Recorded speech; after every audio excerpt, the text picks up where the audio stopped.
What's up, everybody? Steve Zero here for the last run of the night. Just letting y'all know. We've already raised $800 for direct relief, so thank you all for being such great peeps out there. But tonight, closing it out, main event time, we got a Dead Space 2 run by Sharkhat. Take it away, boys. Hello everybody, I am Sharkhat 87 and today we are running Hardcore Any Percent, which is the hardest difficulty in Dead Space 2. We'll explain that a little more once we get started, but do my commentators want to introduce yourselves first? My name is Radish. I am also a Dead Space 2 speedrunner. My name is Crazy, and I am a Dead Space 2 speedrunner.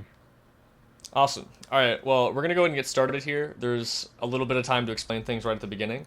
So time is going to start after we select the difficulty, and then there's a short loading screen, and once we gain control, that's when time starts. So I'll give a countdown for that, but we're going to go ahead and get started here. We're going to select Hardcore, and here we go. Alright, so time is going to start in about 3, 2, 1, go. Alright, so this is Dead Space 2. I feel like we should probably explain hardcore first. I feel like that's the most important thing. Oh, okay, that chair can block you, so we almost died there. The reason dying on hardcore is so scary is because not only is this the hardest difficulty, but if you die, you go all the way back to your last save, and there are no checkpoints. Now, for marathon safety, we actually do have a glitch where we can duplicate the saves, so we'll be making slightly more than 3, most likely, but we're going to try to not abuse that as much as possible. But the main reason that this is an interesting category compared to just regular any percent is the fact that we can't use checkpoints. So all the skips in the game where we go out of bounds, hit a checkpoint, and then restart from it, we can't do, but that doesn't mean we can't still do skips. There are a lot of unique versions of tricks that work slightly differently in this category, or completely unique tricks that you only see in this category. So that, in combination with the harder combat and weapon routing, makes this a pretty sick run. So right now we're trying to escape this hospital, and we're going to meet our first NPC here, Edgar, who's going to give us a nice chat. So we're in this straitjacket right now, and we can't really interact with anything or do our basic movement options until we get cut out of the straitjacket. So we have to watch this cutscene to have that happen. But do you guys want to go and start explaining flashlight duping and all that stuff? Yeah, so basically what Shark's going to be doing here in a second is Edgar's going to cut him out of the straitjacket, and he's going to pick up a health pack and a flashlight. And then a little bit after that, what's going to happen there is he's going to be opening a tutorial, and that'll actually respawn the flashlight. And so you can actually interact with that flashlight, and so when he's in cutscenes, he's going to be able to basically skip the entire cutscene by just interacting with that flashlight, and that'll set him back to normal. Unfortunately, this doesn't save that much. It only, if at least for hardcore, it's only useful for one thing. But in 80%, you use it a separate time. Yeah, the flashlight is programmed to interrupt any animation or cutscene that you're in, which is actually how they pull you out of this cutscene, to make sure that you actually pick up the flashlight without walking away. But the fact that that tutorial spawns in the flashlight over and over again, and then we can just grab it from anywhere, is extremely convenient. It will break things later on, and once we get past Chapter 1, you can't even spawn the flashlight in anymore. So it is a pretty limited piece of tech, but we are going to use that to skip a cutscene where we normally have to stand still for a bit. The second use of it that you see in 80% that Radish mentioned doesn't work in this category, because normally you have to watch a cutscene where you fall out of the vent, but interrupting that cutscene completely breaks the camera, and the only way to fix it is checkpoint restart. And like we mentioned, checkpoint restarting isn't really a thing in hardcore. Well, it sort of is, but it just takes you back to your last save instead, which we actually abuse for a skip later. We won't see that for a little bit here. So what Shark just did right there was, since he's at very high FPS, it actually allows him on certain walls, he's going to be able to wall boost. So what he just did right there was he was able to just skip walking around some tables. That'll save about 5-ish seconds. Yeah, you'll see wall boosting come up a lot later. Essentially, when you uncap your frame rate over 30 FPS, there are a lot of walls that if you run into them, you'll actually just gain height and boost on top of them. that particular skip does actually still work at 30 FPS, but most wall boosts in the game only work on PC. But we'll see. Oh, actually, no, we won't see. There's a skip in Chapter 2 where you would normally wall boost out of bounds, but we won't be seeing that in this category. So right here is going to be getting a very important power-up, Kinesis. Kinesis is pretty much one of the strongest things that you can use in game. It's going to be useful basically throughout the entire run.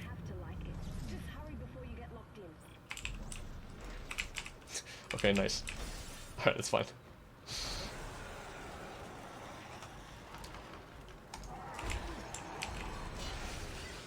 Okay, I was gonna grab the item from him, but he flew all the way over there, so that's fine.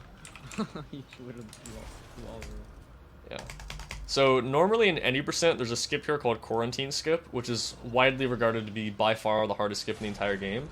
Fortunately, it's not really in the hardcore route right now, even though it is technically possible to do it.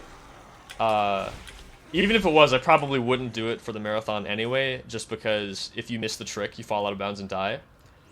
And that would set us back about 7 minutes, so we're going to try to avoid that.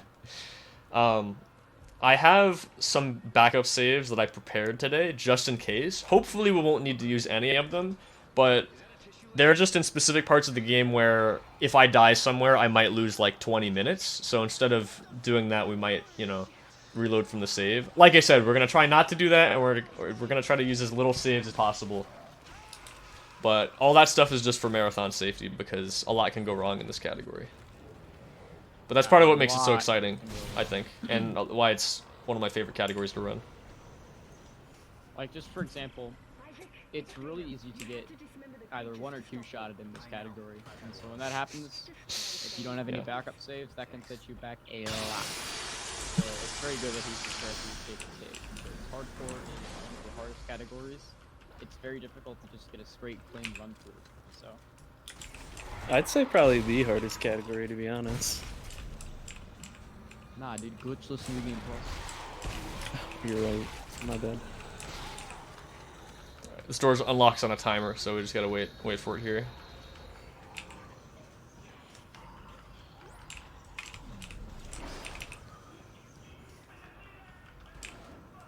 Yeah, I the didn't thing get that about memo. hardcore that makes it really difficult is that it still has some of these skips from any percent that are pretty tough to pull off, such as Chapter 4 plus 5.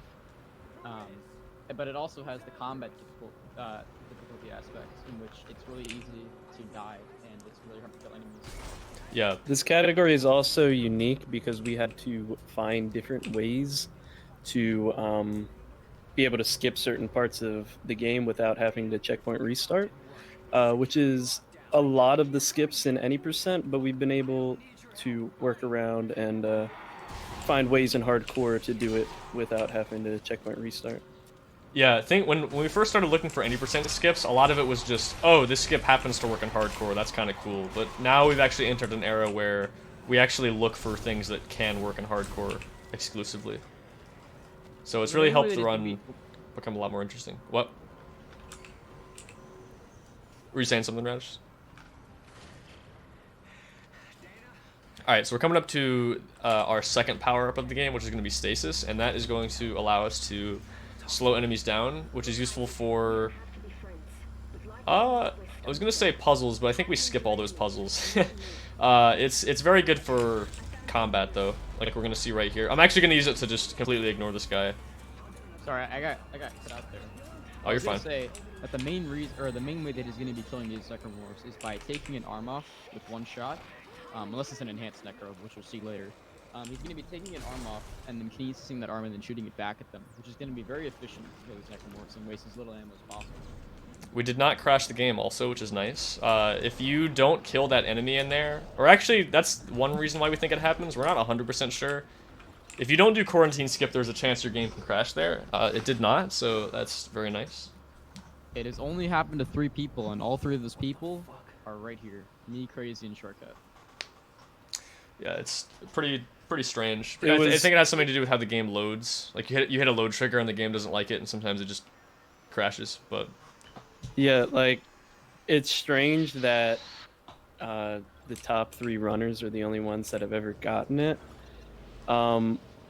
And our theory was that because it started off only Radish was getting it, and then I started getting faster, and then I started getting it, and then Shark started getting faster, and he started getting it. So Yeah. we The meme is that there's like a speed limit on it. If you go too fast, your game crashes.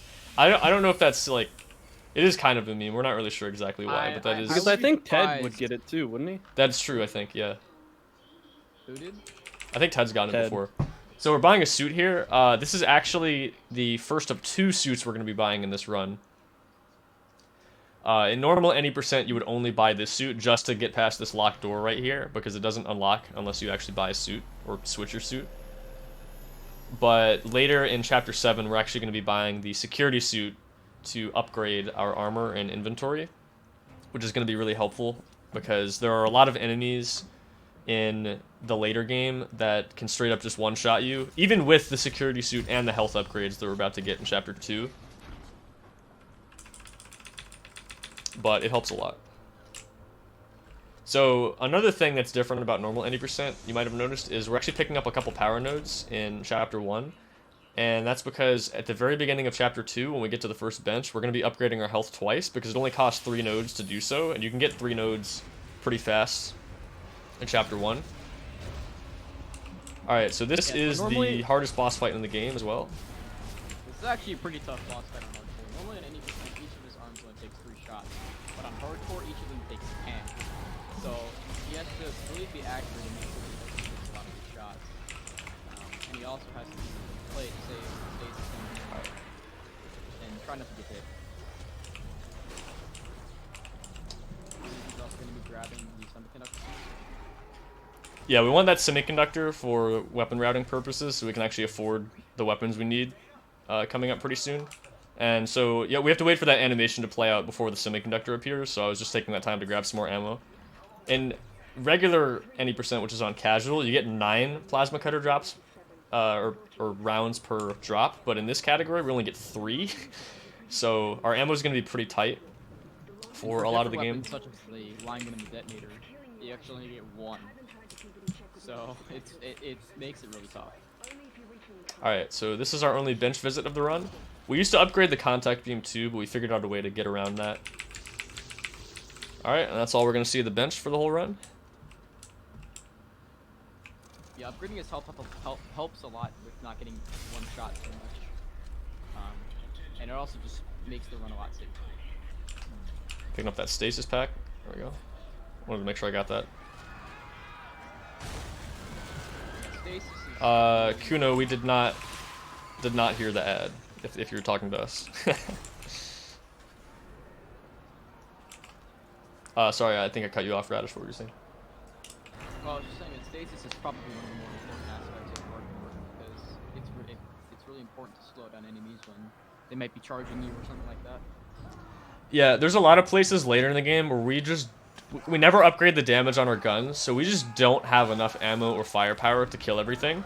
So having a lot of stasis is really good in this category because that's one of our main tools for getting enemies off of us. Like, the enhanced slashers at the end of the game are pretty notorious for just one-shotting you in this category, and there's a lot of rooms later in the game where there's just 4 of them right on top of you at once. So, it's a little scary. This door over here unlocks after we kill this enemy, so we just use that body to snipe him. Otherwise, the door will unlock before you get to it. Ooh, we got a really, I don't know, say rare. We got a glitch where sometimes that enemy just won't spawn. That's actually good for us because it'll save us some ammo. We're not really sure why that happens, though. It seems kind of random. Alright, so we get locked in this laundry room, and we have to kill a bunch of enemies for the door to unlock. So I'm just breaking these to get some TK spikes so I can use. Want that ammo, please. Thank you. Alright, there's going to be a leaper jumping down here, which is a pretty fast enemy. So I'm going to be trying to take care of him. Besides peekers, I would say that leapers are probably one of he the is. hardest enemies in the game. Yeah, those guys do a lot of damage in this category. So we're trying to take care of him right now. Got these drops. That knocked him down, right? Okay. Yeah, we don't have to actually kill all of the enemies in there, so I was just trying to stun that guy so we didn't have to deal with him.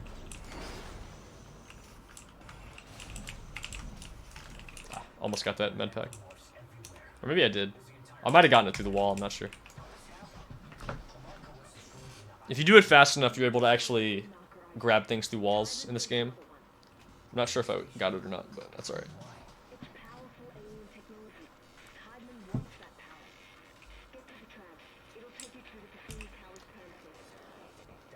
Alright, so we got another combat section coming up here. We get to see a new enemy called Exploders for the first time here. They are pretty scary in hardcore because they can one-shot us pretty much at any point in the game.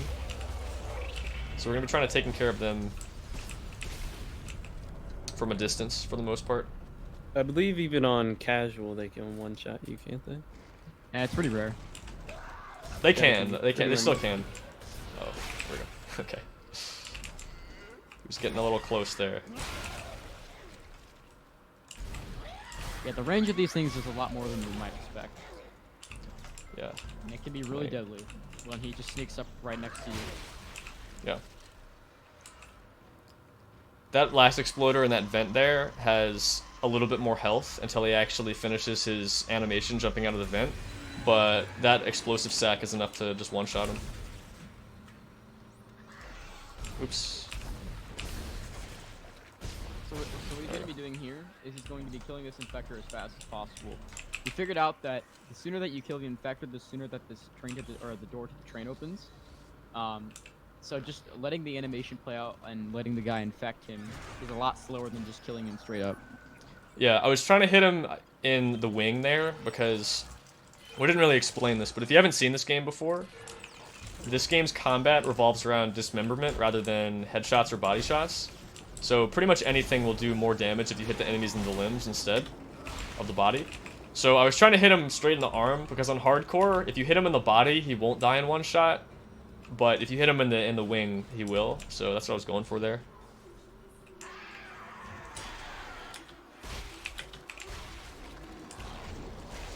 There we go. That guy, that puker also in hardcore won't die if you hit him in the body. But we got him in the leg there, so he died. 24 shots? Okay. We're doing okay on ammo, actually.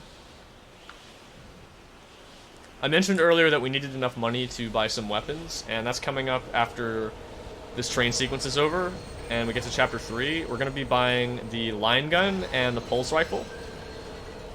We would normally buy the javelin gun instead of the pulse rifle here in regular any percent, but the pulse rifle is going to be a lot more ammo efficient and does a lot more damage, so we're going to be using that more for this category. They're also less expensive. The javelin gun is extremely expensive, and we usually don't have enough money to afford it. Yeah, I believe the javelin gun is around $11,000. It is, yeah, it's very expensive.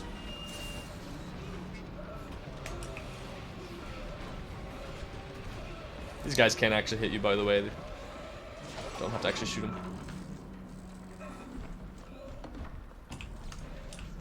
Alright, gonna be grabbing some ammo here.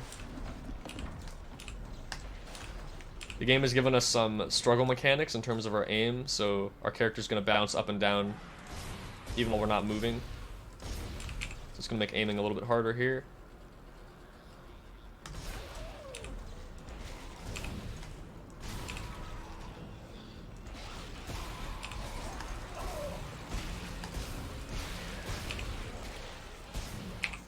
Okay.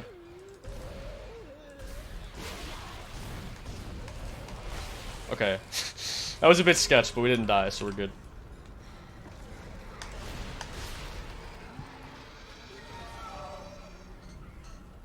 When you get hit there, too, it also makes it even harder, because then you start swinging pretty violently there. So, it can be a bit rough, but that's okay. That room can be a little bit scary. Yeah. In hardcore, you can't just one-shot them, although maybe if you hit them in the arm, you can. Not sure. Alright. A little bit out of the way there so we can grab the pulse rifle schematic. Otherwise, we can't buy it at this store here. How did you end up there? How much ammo we have? 20. Okay. This won't be the most pleasant route, but it'll get you to the Cassini Towers residential sector. Damn it! Timing has Just gonna run past that guy. This room is also on a timer, so we're gonna be trying to kill the enemies as fast as possible.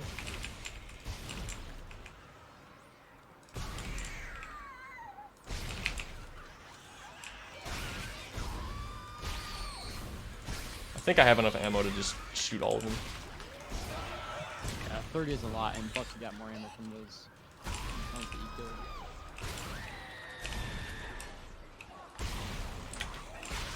Alright, just taking this a little more safe.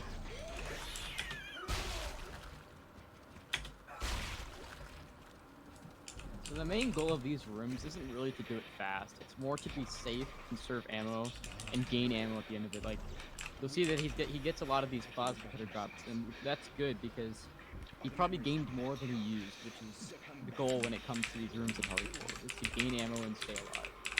Need one more. Oh, I need one more of these. Okay, we're good. Alright, we were able to afford both weapons. Let's go. That's what you want. You didn't talk about the elevator yet, right? Do you want to explain that? The elevator. Yeah, like why we wait at the store and stuff. Oh, yeah. So the elevator is it's based on that the cutscene that Strauss is in. So it really doesn't matter how long you wait in that room as long as you're not too late. So even if you leave immediately, it'll still exit at the same time. It's when the cutscene ends. So you can actually chill out and go to the store a little bit, and that's why he has that time to buy those weapons instead of leaving immediately. Yeah, this elevator is pretty similar. Essentially, if a character is still talking to you when the elevator reaches its destination, like we're already here, the game won't open the door for you until they're done talking. So in that case where that guy Strauss was talking to us on video, we actually just have time to use the store because otherwise we'd just be waiting in the elevator anyway.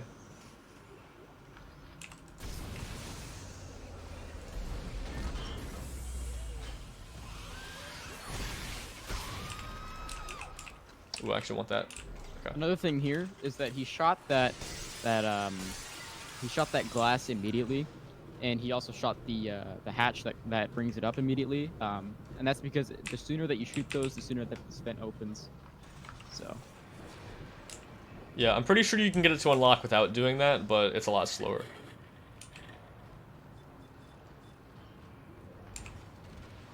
Alright, so in this next room, we're going to see our first example of zero-G clipping. Yes.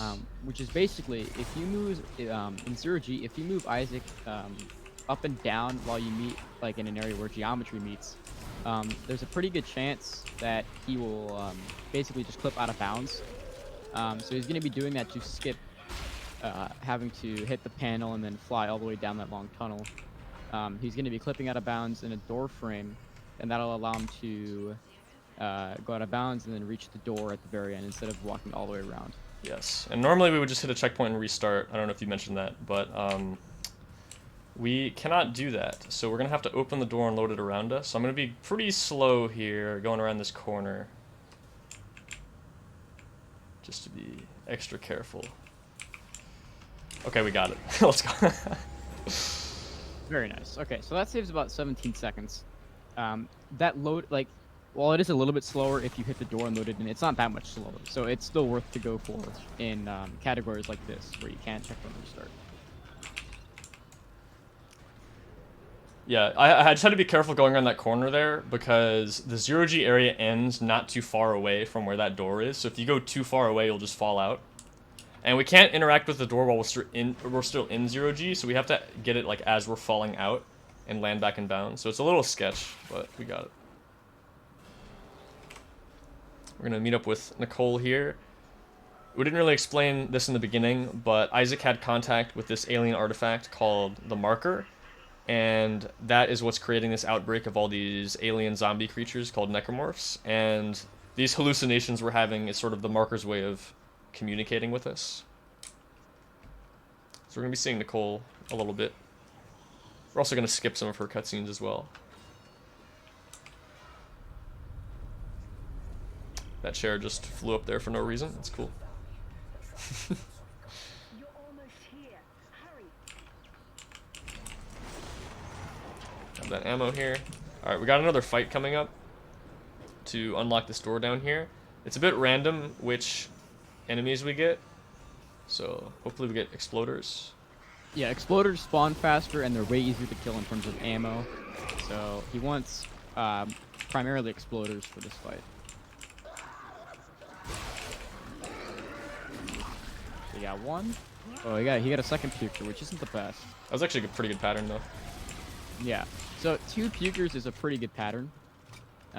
He also countered that puker well. So, you can actually catch the puker's projectile that he shoots at you. Which, by the way, that projectile, if he hits you and you are at full health, it'll slow you down and you won't be able to do anything because the puker's projectile slows you down for about 10 seconds. And the only way to counter that is if you use a healing pack or you get hit by an enemy. So, yeah, it's pretty dangerous to get hit by one of those. Yeah. We're going to take our first safety save here. Unfortunately, we have to wait for Dana to finish talking, so I'm just going to buy and sell a few things here. We can't buy pulse rounds yet. That's okay. I think we're good with that. The reason we're doing this is because there is a skip coming up where if we fall out of bounds, there is no way to recover it. So I'm just doing that just in case. Hopefully we'll be okay, though. I mentioned that there was a way to make additional saves. So this is pretty silly, but for whatever reason, on the down-patch version on PC, if you just quit to the main menu and reload your game, you just get more saves back. Now, we tend to try to not do this as much as possible, and if you see top-level runs, we actually don't even go over the 3 save limit anyway, because we don't need to. For marathon safety, we're going to abuse that just a little bit. Just to avoid, you know, getting sent back about 30 minutes in case we make a mistake.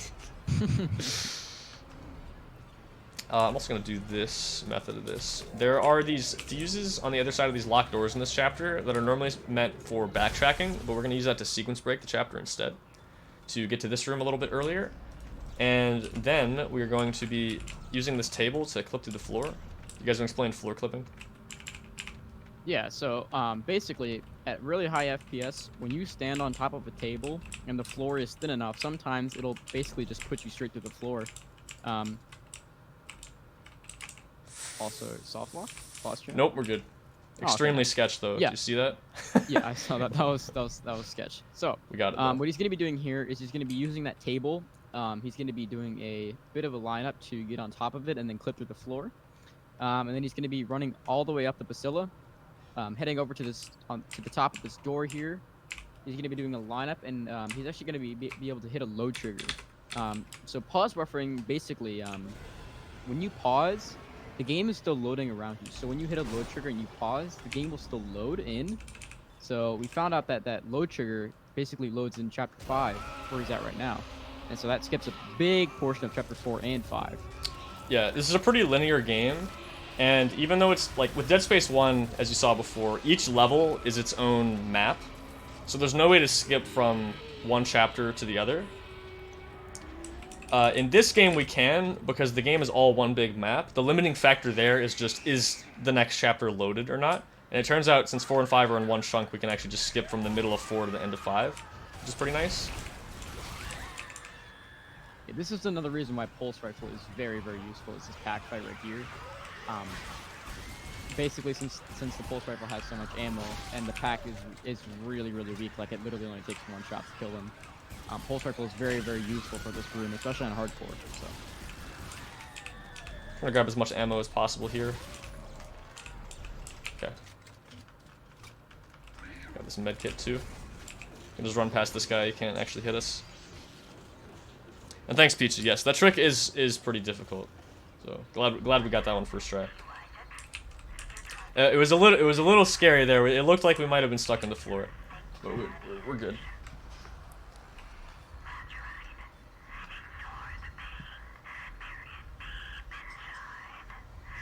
Having a fun little chat with Nicole here, and after she's done talking, we can get in this elevator. So he's going to be shooting the top of this vent. Or basically, sorry, not the top. But he's basically just going to be shooting this vent to prevent an enemy from spawning a little bit later in this elevator. Yeah, when the elevator reaches its destination here, it will spawn an enemy in that you have to kill before the level loads in and it lets you out. But if you just shoot the vent, he never spawns, so... Okay. Also, we're about to meet Dana. We didn't really explain who Dana is, but in Chapter 1, she is telling us that we have dementia caused by the marker, and we need to come visit her so she can cure us. So we're going to go have a nice chat with her real quick about that.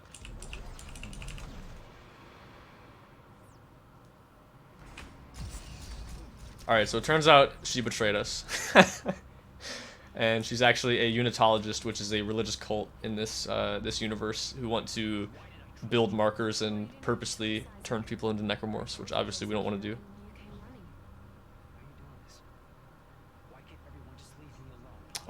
Crazy, do you want to explain the Tormentor skip that's coming up?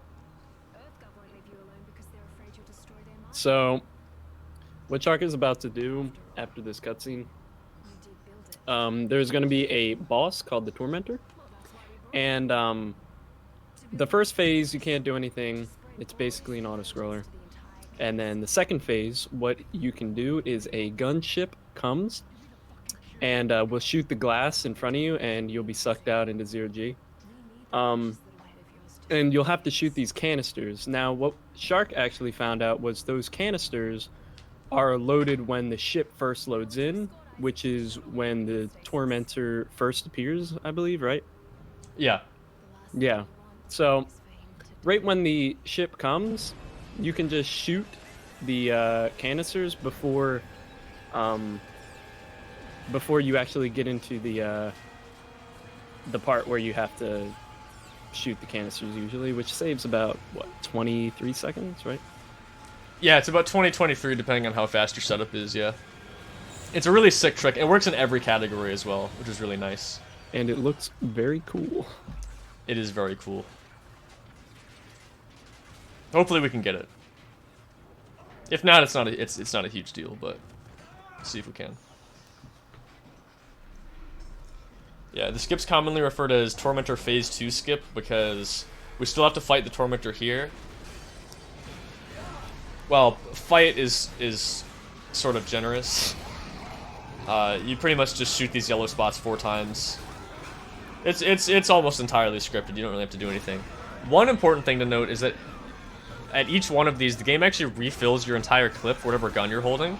So on hardcore, that's actually really nice because we can get a full refill on the pulse rifle, which has 50 ammo, and normally you only get 13 per drop. So that's a really nice ammo refill right there.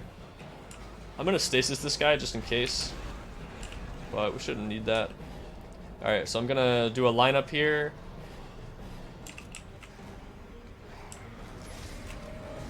Ah, we missed it. Dang.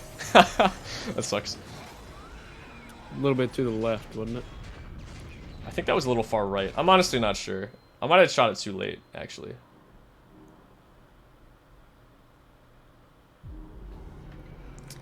That's alright. So We get the full all that cinematic does is experience here, yeah. Basically, all that does is skip this sequence right here. Yeah, it just lets you shoot the canisters a little early. It looks pretty silly, though.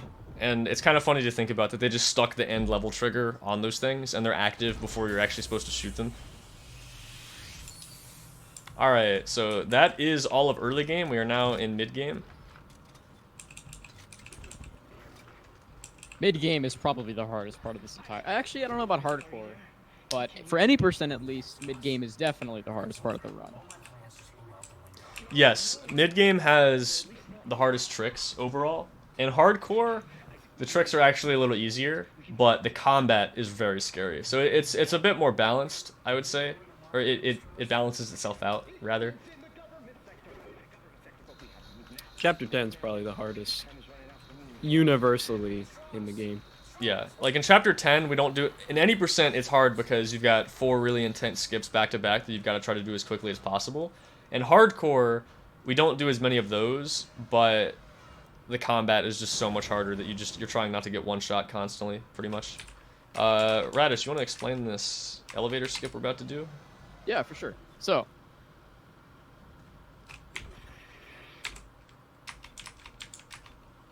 sorry, it cut out again. So basically, we found out that you can actually interact with some elevators through the wall. So for that one and the one in Chapter 3, you're actually able to interact with it. And so what that'll do is that'll send the elevator down, and that'll deload some of the area around Shark. So what he's able to do is he's able to fall once the elevator deloads in a specific spot. What he can do is actually shoot out that vent that he falls into, and that'll skip the entire elevator, which is around 30 seconds long. It lasts as long as this little chat with what's going on with Strauss right now. So I believe I didn't I didn't necessarily find this, but I was the first one to actually pull it off, I believe. Yeah, it's pretty funny. If you see like the way I did it there, if the level loads in fast enough, you actually end up in the vent. You get to fall through it like a necromorph, which is pretty funny. Don't get I blown think up by Crazy these actually had the assists. idea Okay, nice. of how to. Yeah. So That room is actually really scary. What we're doing. Arts has found Go ahead. the first elevator skip, and then I was like, well, because I didn't have the game open, you did, and I was like, dude, just try it on 30 FPS, and you did, and And it worked first try, and you're like, oh my goodness gracious. that was pretty funny. Yeah, I considered safety saving there as well, but we're fine. We're good. We get it every time. Trick's free. I actually had it today in my New Game Plus run where it didn't land me in the vent at all. Like I just fell straight through, which has never happened before. So We're gonna wait a I second usually here. pause whenever I Okay. think I'm good enough. So, pukers Local are awareness. extremely scary and hardcore, and one of the main reasons is not only do they do a lot of damage, but a lot of enemies do a ton of damage to you in this category. But what makes them especially scary is that they have this animation you might have seen where this liquid's coming out of them after you kill them, and in that death animation you can still take damage, and it does a lot of damage.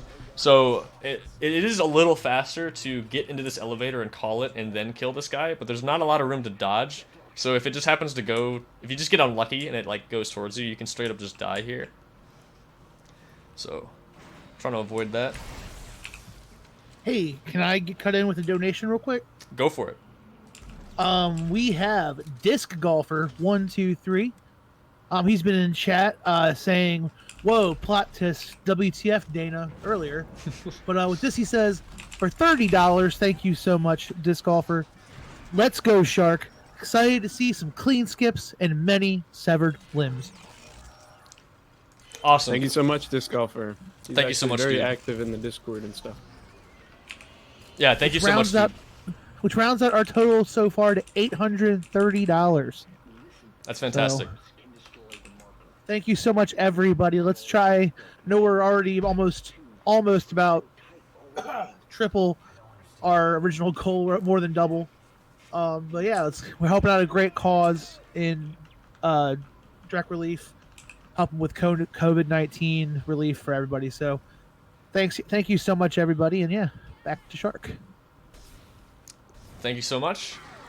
We're coming up to another one of our main characters here, Ellie. She is another survivor on the station. She's not too friendly towards us when we first meet her, because she was just attacked by a bunch of other survivors. But we're eventually going to be working together with her. Strauss at the beginning of this chapter was trying to tell us that the marker that was built on the station that's causing this whole thing is in government sector. So our goal is to try to get to the government sector as fast as possible now.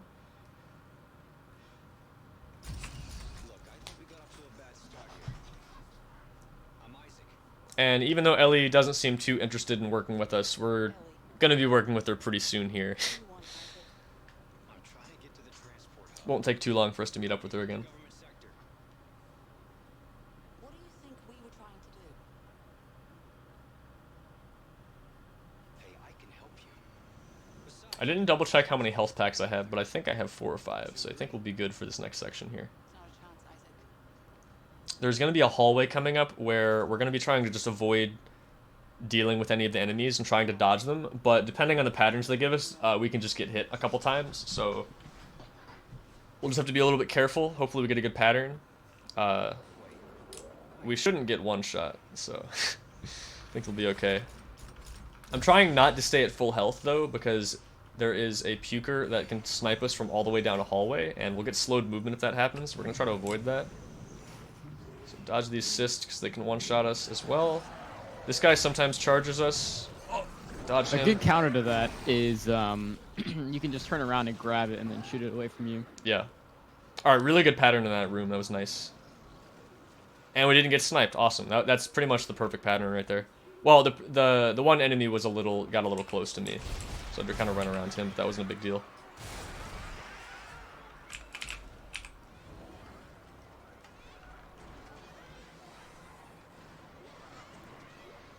Alright, so you saw us earlier at the beginning of this chapter deload part of the level by interacting with an elevator through the wall. This time we're going to do it by opening a door while another door is still open. And since the game can't load in both rooms at once, it only half loads this room in. And one of the side effects of that is that doors don't load their collision in when they're unloaded like this. So we can just skip that whole gym fight right there by just walking through that locked door.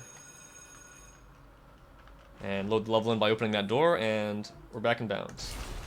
Well, we never leave the level bounds, it just sort of looks like it. Though you can use deloads to get out of bounds, and we are going to be doing that later in the run as well.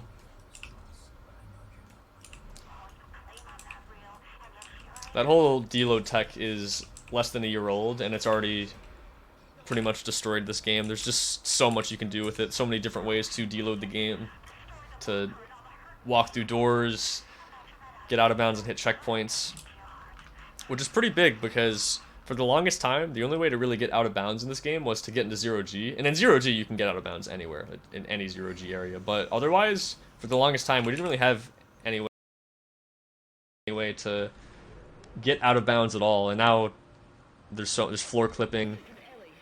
You won't see it in this category, but there's a thing called brute clipping that you can do to clip through walls.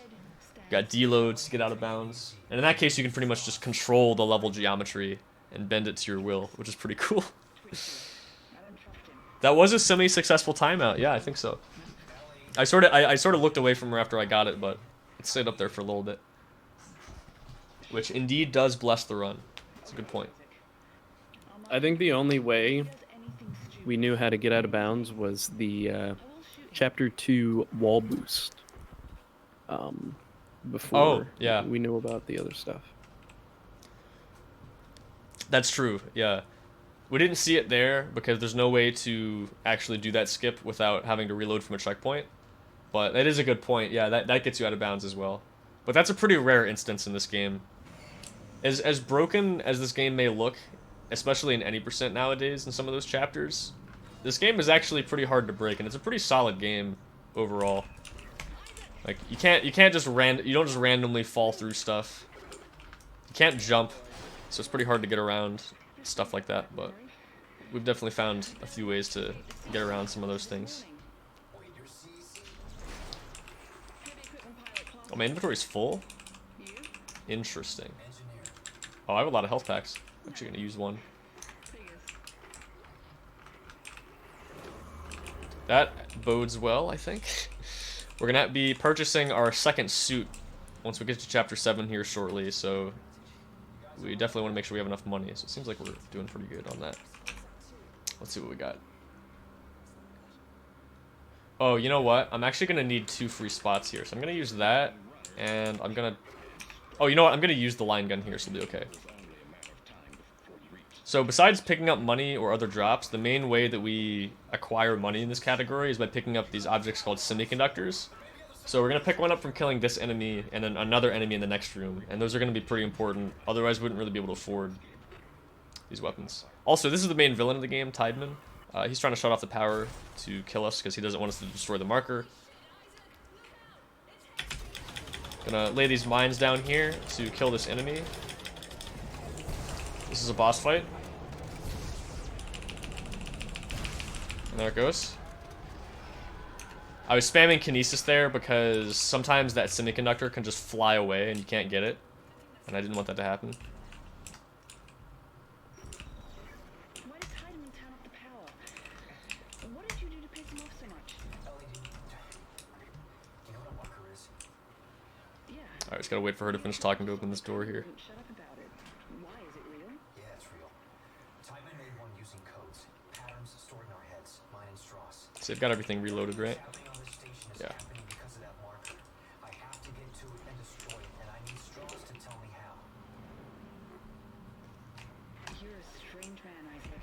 Well, you know. Yeah. Oh, okay, almost. We're about to suffocate, so I think I'm better. Yo. It's like Isaac's really there. So realistic. The solar array's up there. Alright, so I didn't mention it when we bought it, because I think we were explaining a different trick, but this gun is the detonator. It's going to be really useful. We can usually either use it to lay traps for enemies while we do other things, or we can use it like a grenade launcher to insta-kill a bunch of enemies, particularly this enemy coming up here we're going to see for the first time called Guardians. Normally you got to take off all their tentacles and it's pretty slow, and they can shoot out some pretty dangerous projectiles, but we're just going to do that. Now he's dead. Okay, I need that, so let's drop that, grab that. Alright. Alright, and that takes us out of chapter 6. Okay, let me... Okay, I'm gonna try... Let's see, that's gonna give me 10 and 13... 18... Okay, I might have to sell one of those. I don't know, we'll see. I'll try not to.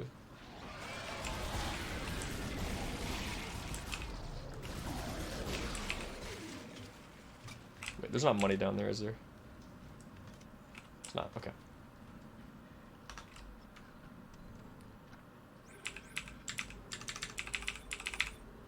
Okay, we need a bit more, yeah, we'll do that, that's okay. This will give us more armor anyway, so that's fine. Alright, so this is going to be our second and final suit purchase of the run. This is the security suit. So not only does it give us more armor and inventory space, so we can hold more things and we take a little bit less damage, but it also has a slight perk where it makes the pulse rifle do a little bit more damage.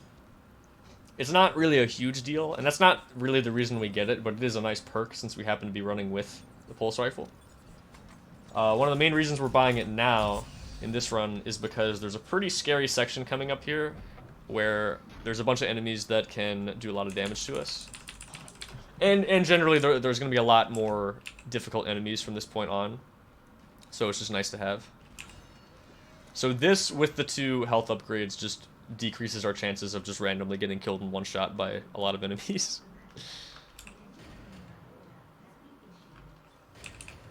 Alright, so normally this chapter has a skip called Chapter 7 skip, which is the largest skip in the entire game. Like we've said before, there's a lot of skips that don't work in hardcore, and unfortunately that is one of them, but that's actually okay because there's another skip we're going to be doing instead to skip a decent chunk of this chapter. And it's not cup skip. So there used to be a trick called cup skip that we had to do, and essentially there's this room where you have to break these fuses after doing some puzzles to lower some walls, but you can actually put a timed mine on a cup and throw it over the walls and just blow up the fuses early, but it's pretty much random. And on hardcore, you only get 2 cups, and you can't try it again if you mess it up, so it's a big time loss if that happens. Fortunately, we can deload the level and just skip straight past the locked door that keeps us in that room, so we're going to be seeing that coming up in a few minutes here. But first, we have to get past this elevator ride. 6 detonators. Okay. So, the first boss we saw at the beginning of the game, that's an enemy called a tripod. From this point on, we're actually going to see some of those just as regular enemies, and they're going to harass us in this elevator ride coming up here. And we're going to try to dodge them as much as possible. So, it starts off with just 1 at a time, and if you just stand opposite to them, they can't hit you. The trick later is going to be that we're going to get 2 at a time, and they'll spawn randomly. So we want them to spawn right next to each other, ideally. Because if we have 1 there and 1 there, for example, I could just stand here and dodge both of them. But if I have 1 show up behind me, then we're going to have to dodge them. So I have a detonator out right now because we can one-shot them to quickly get them off our backs. Okay. So like right there, I'm going to take out that guy. So I can stand here.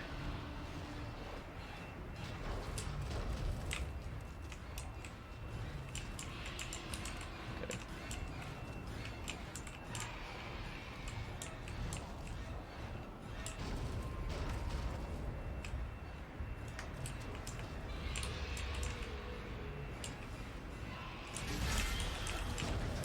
Thought I heard one behind me. Oh, there's one behind me. Okay, that's good. There's 2 right next to each other. Nice. Oh.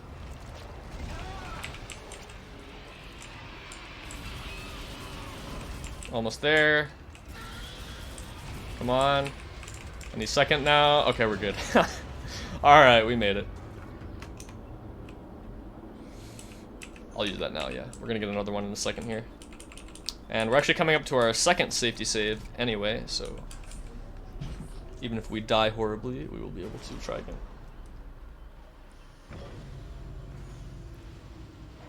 Okay. Grab this ammo here. Run past this sis so he doesn't blow us up.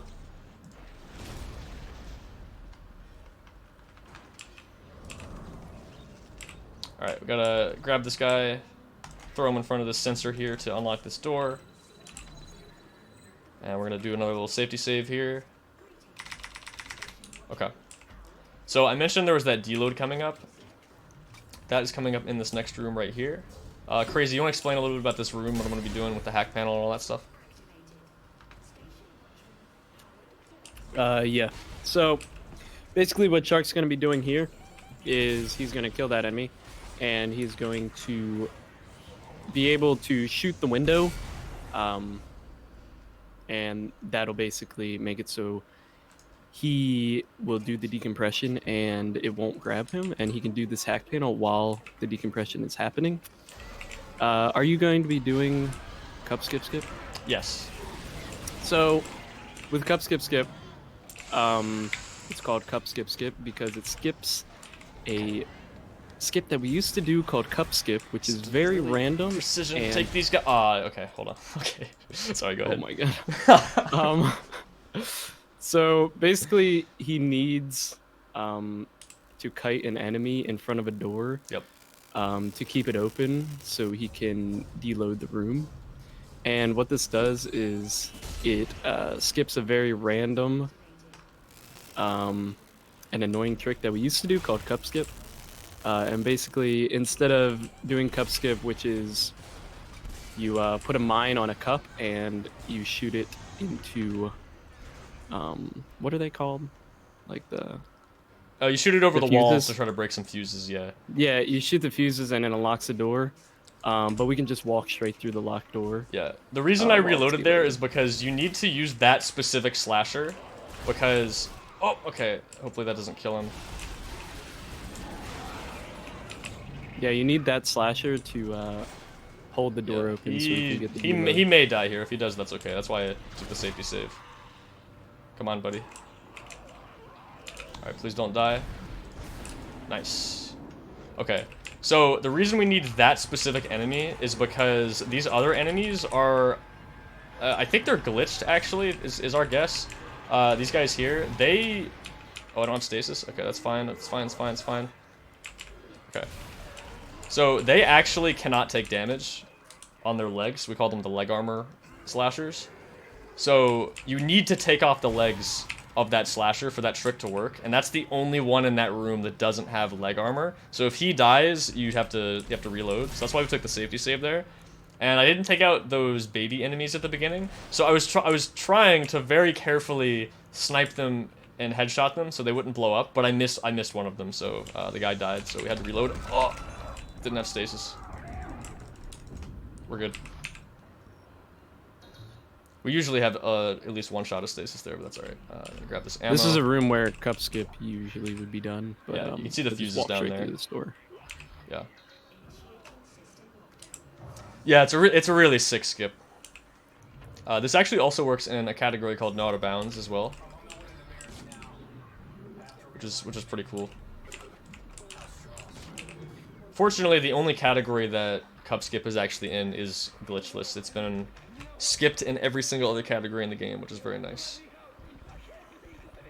So we need to actually open this door, this invisible door that's to the right of this panel, to get the level to continue properly. So we're going to load that back in. We need to do that hack panel to unlock it so we can actually open it. Now, I have this air meter here, and that's because there was a room where I was supposed to do a hack panel to unlock the door and get rid of the vacuum, but we never did that. So if we don't get rid of this vacuum, we're actually going to die. But fortunately, there is another vacuum at the top of this elevator ride, and we can make it there in time. So what we're going to do is open the door and then close it, which is going to get rid of the air meter, and then open it again so we can actually continue the level.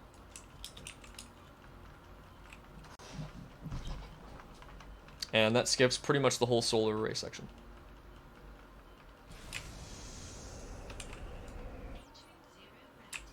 Alright, there we go. Ellie, it looks like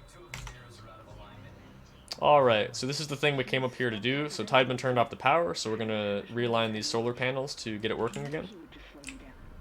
And then fly back down to the main part of the ship. Destroy the marker. Keep him alive and get to that panel. Alright, there is another enemy. We're not going to see very much of them in this run. I think this might actually be the only one. These things are called nests. For whatever reason on hardcore, they tend to not want to die in one hit sometimes, so hopefully they do. Nope. Nope. Alright, we're getting trolled a little bit. That's alright. There we go.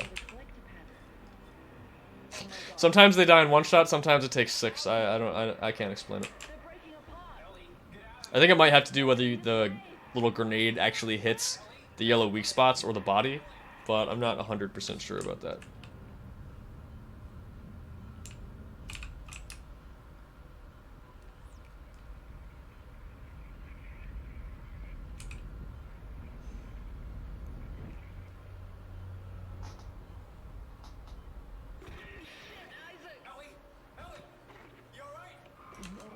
We just reached the crossover tube when the beam hit. Isaac, those things are still heading towards the transport hub. They're wrecking. Alright, so we're gonna have one of these sort of auto-scroller zero-G flying sections here. We had one in Chapter 2 on the train section. You might have missed it.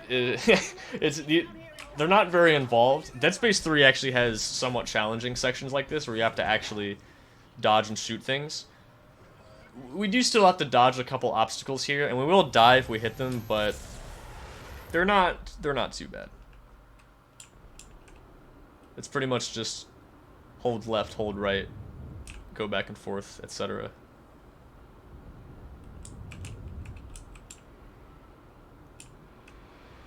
But coming up shortly here, we are going to be put back where you would normally show up after doing Chapter 7 skip. And we got another short little skip coming up after that. Actually, do one of you guys want to explain the fight skip coming up here?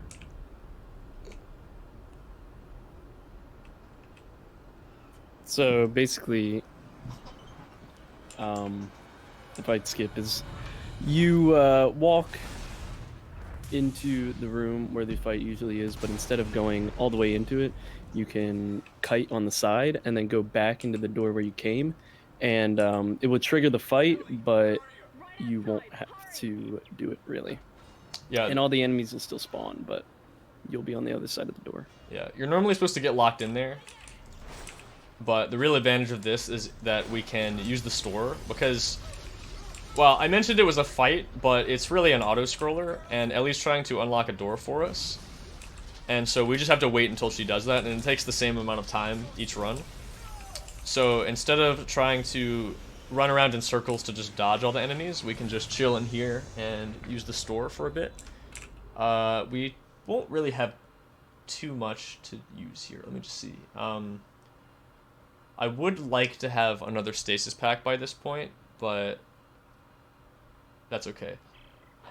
We'll probably be visiting the store a couple more times, and there's some semiconductors we can pick up for some money later.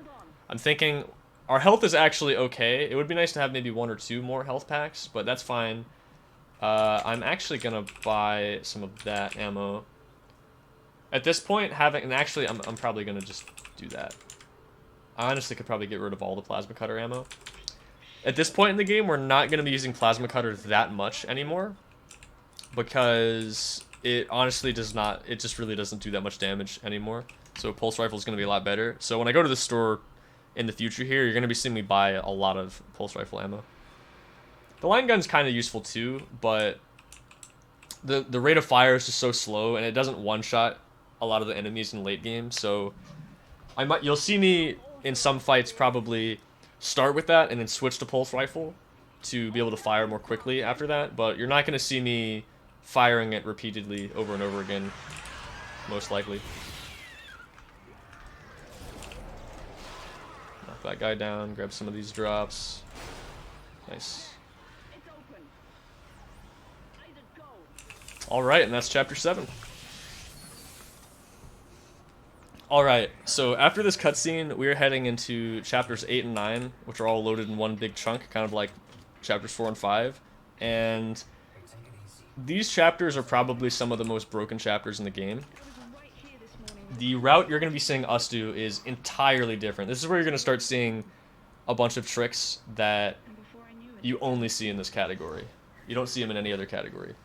So, first of all, we're going to be skipping pretty much all of Chapter 8 by performing a deload, and then skipping through a locked door, opening another door to load some more of the level in, and then we're going to be saving at a save station and reloading to load the level back in correctly. You'll see what I mean here in a minute. But that skips a whole long cutscene and a 0G section where you have to dodge a bunch of stuff. Which is actually kind of nice because that section is pretty scary, especially in hardcore, because it's full of a bunch of insta-death obstacles and stuff. It's not that bad, honestly. It's not really that hard, but everything in hardcore is a little bit scarier just because the threat of death is a little bit worse with the having no checkpoints and everything.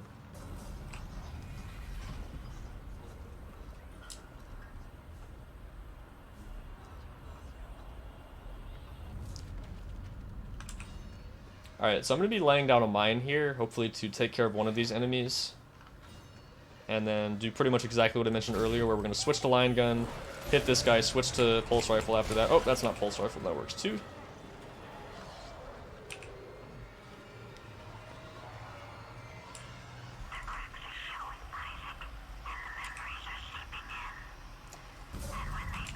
Alright, so I opened that second door while this door behind me is still open, which actually unloads this room. And once this door closes, the rest of the level deloads. So now we're navigating through an unloaded part of the level. Where am I? There we go. Alright, gonna grab that semiconductor so we can sell it for some ammo later. I had to open that door there so that this part of the level loads in, otherwise we'd just fall into the void out of bounds. And then I have to open this door so that this part of the level loads in. And just next to these lockers is a save station. One save left.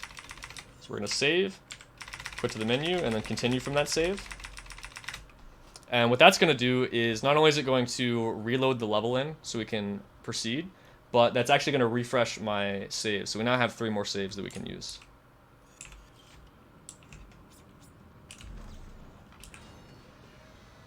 And now we are in Chapter 9. So these leapers can be pretty scary. We pretty much just have to react to whatever enemy patterns we get here. Sometimes a guy can run around the corner right here. He didn't? Okay. Grab that enemy. Hope this leaper doesn't come up and grab us. Okay, we're good. Run around here so we can dodge some attacks, potentially. Okay, that was nice. Gonna wait for this guy, stasis him, run around him. Once we get far enough away, he will just ignore us.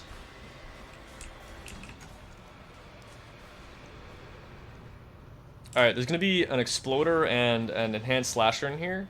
So to deal with them, I am going to stasis this guy, give that guy little taps so he stops, back up, blow them both up. Take care of that guy with the detonator, and grab that semiconductor as well. Alright, so we got another hardcore exclusive trick coming up called Descent Skip here. So normally you're supposed to do these puzzles with stasis and kinesis and, you know, repair this tram up here and then take it down and pick up Ellie and Strauss, and you got a bunch of cutscenes, but we're going to skip all of that by doing some platforming. And if you didn't know, the Dead Space games are actually 3D platformers, believe it or not. If you don't believe me, I'll show you right here. Just gotta take care of this guy first. Have that money, or not, it's fine. Okay, so we're gonna do a wall boost. Oh wait, actually I really want that. Okay, nice. Okay, so we're gonna wall boost out of bounds here. And then we're gonna fall down here. I'll land on this platform and then fall off here. Alright, now we're in this area. I'm gonna run along this railing here. And we're gonna line up with that line right there and just walk off.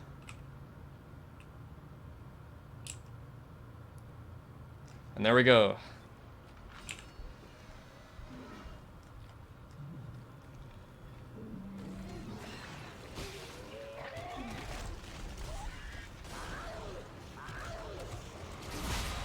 So yeah, like I said, that skips 2 pretty long cutscenes there. It's very, very nice skip. Alright, what do we got here? Okay. I think I'm gonna hit this store here and sell those semiconductors and buy a little bit more ammo before we go into chapter 10. We're gonna need a lot of it. Take out these guys from a distance. Stasis that guy. Use that to take him out.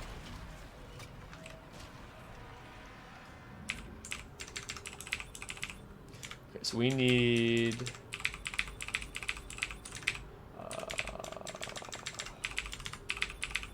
okay.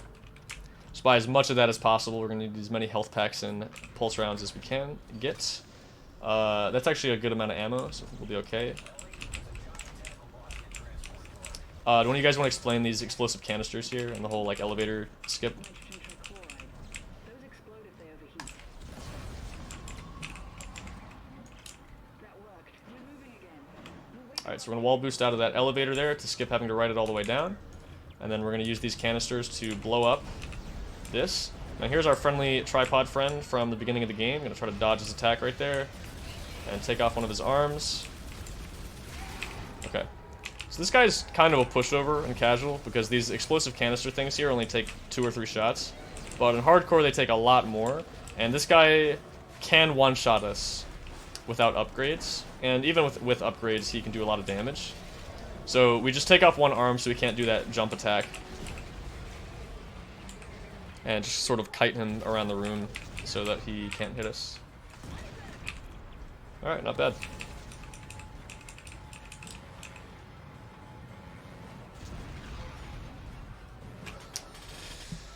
Alright, that is pretty much all of chapters 8 and 9. We're in a little bit of a cutscene here. If you got anything to read, this would be a great time.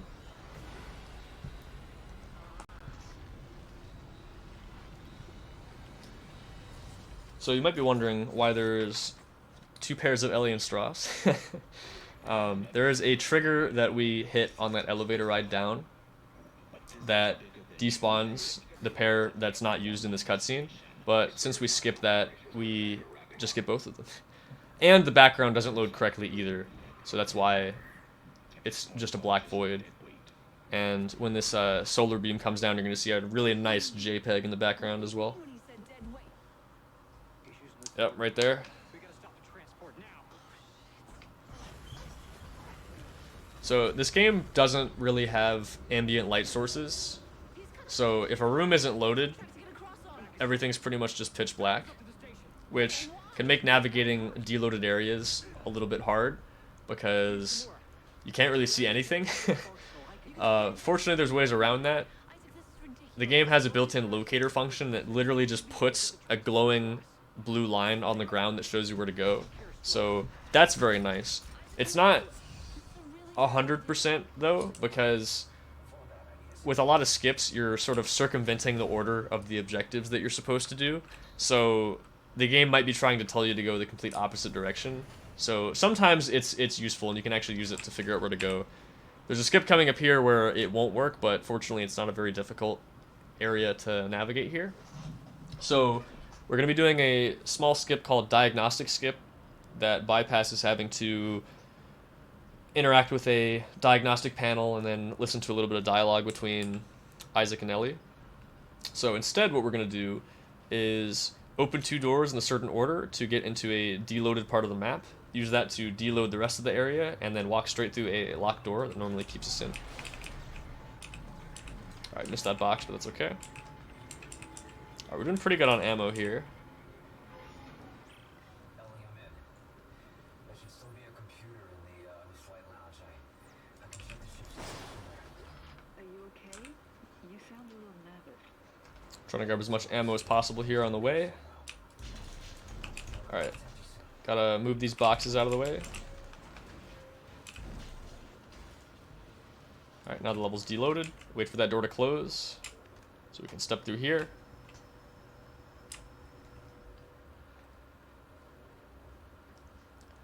Alright, now I'm gonna find this locked door right here. There it is.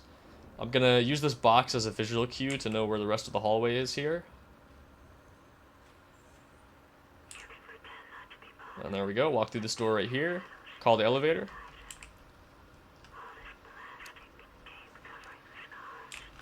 And then you'll see the bottom floor load in down here. Right about there. And diagnostic skip is not, it doesn't save that much time, but it is a nice small time save that you can do in hardcore, because in 80% we do a much bigger skip called flight deck skip, which saves about 45 to 50 seconds if you do it pretty quickly. Yeah, we have not found a way to do that skip without reloading from a checkpoint, which is why we do this instead. Alright, we're taking another safety save here because there is a trick where we're going to be attempting to despawn an enemy, and this enemy can do a lot of damage, so if he decides not to despawn, there's a pretty good chance that we die here. So if that happens, we will just reload from that checkpoint, not a big deal. You'll see me going for a lot more of these ammo drops, especially in this chapter. Like we mentioned before, chapter 10 is probably the hardest chapter in hardcore, especially in terms of the combat. Alright, so we got one brute here, so we're gonna lay down 3 mines to kill him. Pull this box to skip a cutscene where he staggers us. And hit him with a little bit of stasis so we have enough time to blow him up. There, we got him. And he dropped a health pack too, which is really nice.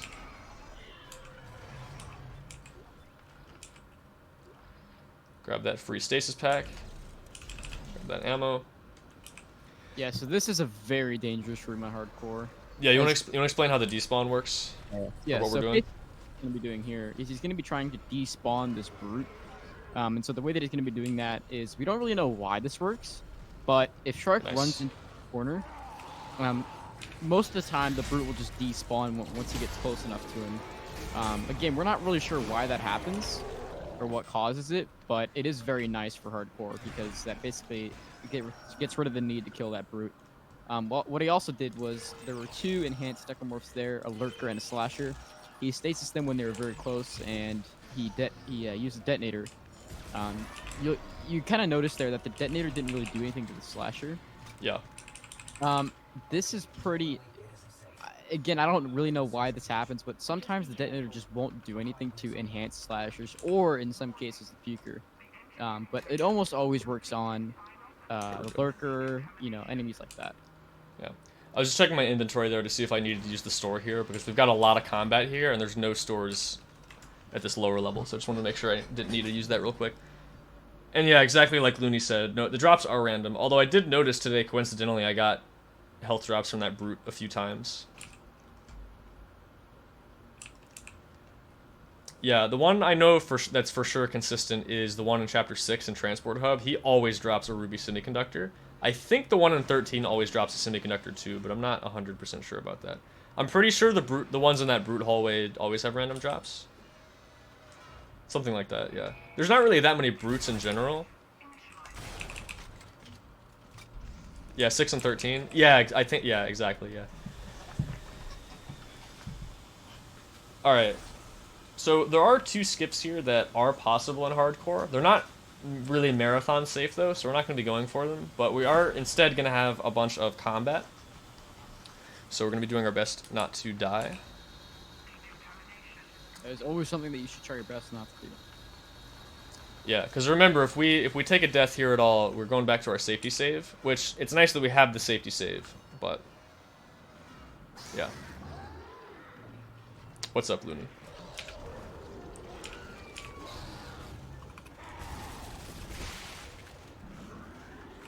You got to the top of 8 at 200 FPS? Well, Chapter 8 skip, I guess.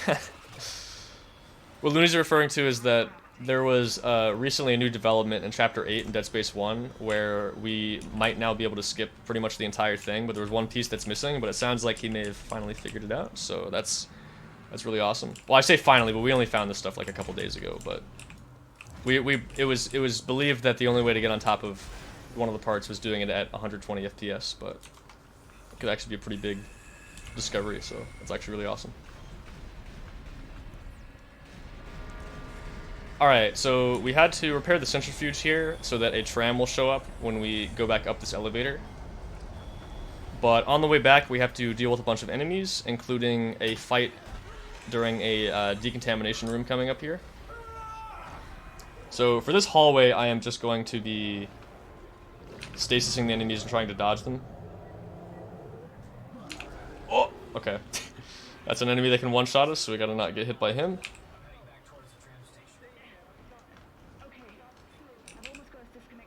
Alright, made it to decontamination. Alright, so... Yeah, so decontamination is an interesting room in that it starts off with a lot of the pack you'll see in a second here, and then there's going to be a bunch of enhanced necromorphs that he's going to have to deal with. But what he's going to be doing here is there's two different patterns that these pack can come into this room. One of them is the glass that he's standing next to right now. The other one is the glass at the back of the room. If they spawn in the glass in the back of the room, that's actually like 5 seconds slower. So what he's going to be doing is he's going to be standing literally right next to the glass, and that's going to manipulate them to always spawn out of the glass. So... yeah, this used to be completely random, but it's actually 100% consistent if you just stand in that exact spot, which is really nice. Yeah, I agree. I think it is very cool that we are still finding skips in these games now that they're over 10 years old. What's up? I'm pretty sure they spawned out of the other place first. I'm not gonna lie. Did they? Oh, you think so? Didn't you turn around to kill him? I'm not sure. Hold on, I gotta do this. Yeah, that's fine. That would be pretty funny if that actually doesn't work. I'll have to look into that again if that's the case. Ooh, that guy got one-shotted. Nice. I put those detonators there as traps for the enemies. So the idea is to not have to use extra ammo if we can avoid it. Also, you don't have to do this, but this guy will also one-shot you, and you have to wait for the door to open, so we're just gonna do that. Yeah, he's out of there.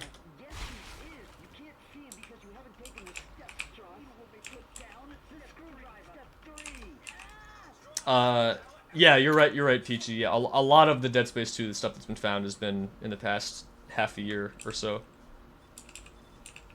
Starting last May, things really picked up, because that's when Chapter 7 skip was found, and then we found deloads, and then floor clipping, and all that stuff. It just happened really fast. DS1 also had a similar thing where pulse boosting was found during the summer, and so things sort of blew up. Do I need to buy anything here? No, we're good. Our inventory is actually looking pretty good. I have a lot of health packs, which is nice. I could use a few more stasis packs. In fact, do I have any? I have one. Okay. That should be okay. Should I go for balcony skip? What do you guys think? Yes. Alright. Extended balcony skip. Extended. Okay, I don't know about that, but... Alright. We can explain that when that comes up in a bit. There is a slight chance the game will clip us through the wall of the floor. It's pretty rare. I think we'll just go for it. I have a backup save there anyway, so worst case we can do that. But I think we can do it.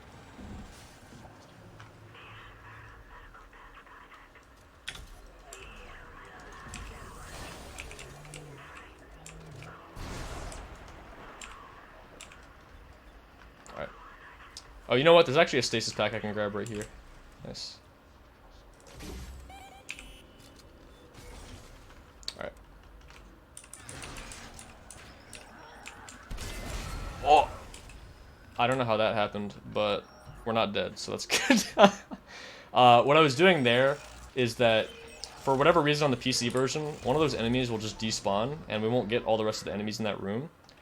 But we will still get that exploder, and so I laid that mine down, but I've noticed a lot on hardcore, he will sometimes not die. And so I was just trying to make sure that he did actually get blown up by that, and he did. So we're all good. Okay, so we're coming up to a trick called balcony skip here that we mentioned just a minute ago. So you're not supposed to be able to kinesis this thing while you're standing on it, but if you do it right as you step on it, you can actually ride it over like that and skip having to do a bit of running around.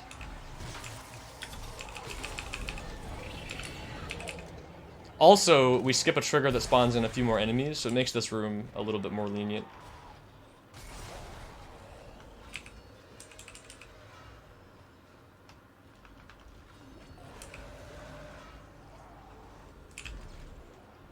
Definitely gonna want that line gun ammo for later, so I'm gonna grab that. And always want more pulse rounds.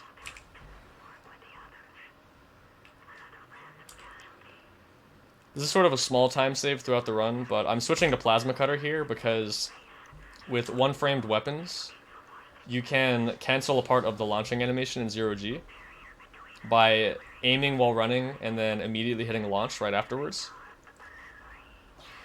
So you'll see that every time I launch in 0G, we'll launch just a little bit faster.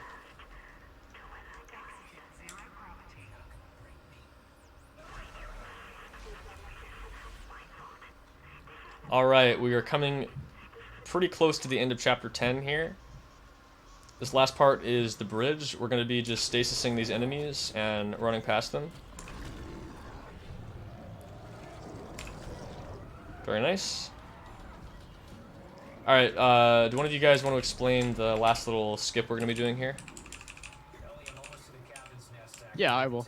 So, what he's going to be doing here, first of all, what he's going to be doing is he's going to be getting outside of this room because we actually figured out that you can interact with this panel as long as you're holding E. You can just run away from it. So what he's going to be doing is he's going to be opening this door, hitting this panel while holding E, running back to this door before it closes all the way, and he's going to be getting outside of that room right there. So the next thing that he's going to be able to do is he's going to skip this little cutscene coming up with Nicole when he tries to enter the pod, anyways. So how he's going to be doing that is he's going to be looking down because it's a visual thing. Mm-hmm. So if you look down, then she spawns in, or sorry, if you look up, then she spawns in quicker. Got it. What he's also going to be doing is he's also going to be interacting as fast as possible. So that allows him to enter the pod without activating Nicole's cutscene at all. What that also does is kill the audio, so you're not going to be hearing anything for the next minute. Yeah, the audio for this cutscene doesn't play if you do that skip. It comes back in about a minute here once we crash land in chapter 11 in the mines. But until then, we just gotta chill in silence for a minute. That's alright. So, chapter 10 is definitely one of the scarier chapters. So the fact that we didn't die and the brute actually despawned there, I'm pretty happy about that. And our inventory is actually looking really good. I am still going to take a safety save before a particular room in chapter 11 because there are a lot of things that could go wrong in that room. So we're gonna be doing that. But first up, there's going to be a room up here where we have to kill a bunch of enemies. If we didn't mention them before, there's some enemies called stalkers in this game. And they like to hide from you, wait a bit, and then charge you.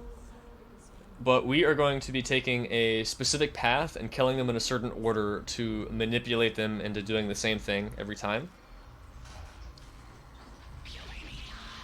So that's why you might have heard me mention I need to pick up this line gun ammo here, and that's because we need at least 3 or 4 line gun shots for this room coming up, so I just wanted to make sure we had enough. So Strauss is going pretty insane here. His dementia from the marker is a little bit further along than Isaac's. So he's gonna attack Ellie here and then run off into the mines. And we're gonna try to meet up with Ellie as fast as we can. Alright, so we laid that one down to kill these 2 guys. Then we killed this guy. Did I kill him? I did, okay. That mine takes care of this guy. We use this baby to blow up that one. Nice. Oh wait, I actually probably shouldn't use that health pack. Okay. There are a couple pukers that can ruin our day a bit in this chapter, so hopefully we can not get hit by them. I haven't checked my inventory in a minute here, but I have a feeling I think I actually have an obscene amount of health packs, which is actually a good thing.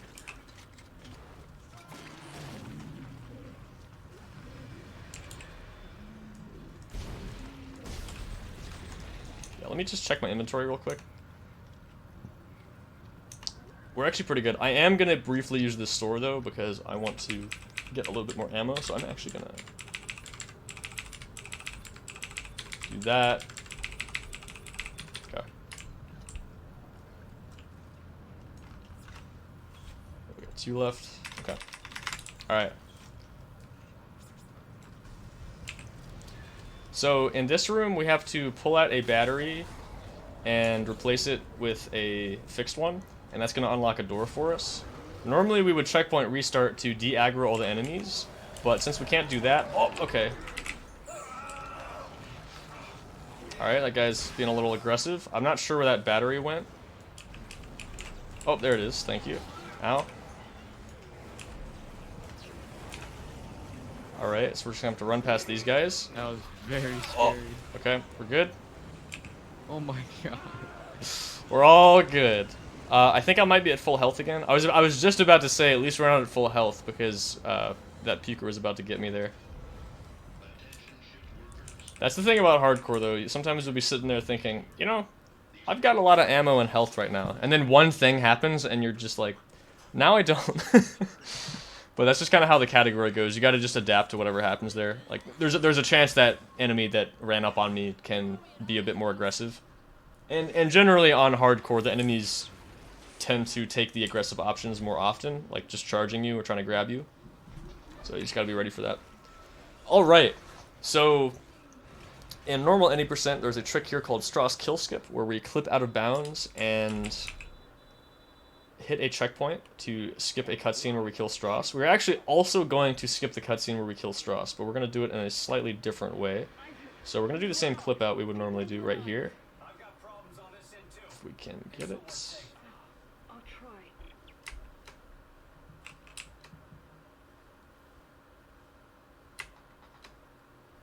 Alright, there we go. Okay, so instead of going over left here and hitting this checkpoint, we are going to go over to this door over here. We're going to land right here and open it. This is going to not only load the level in, but it's also going to get rid of this air meter that we have, which is going to be really useful.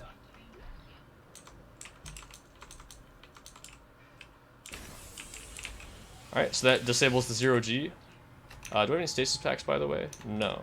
Okay. Good to know. I would like one for this room, but we don't need it. Do that, and then that. Oh, don't one-shot me. Okay.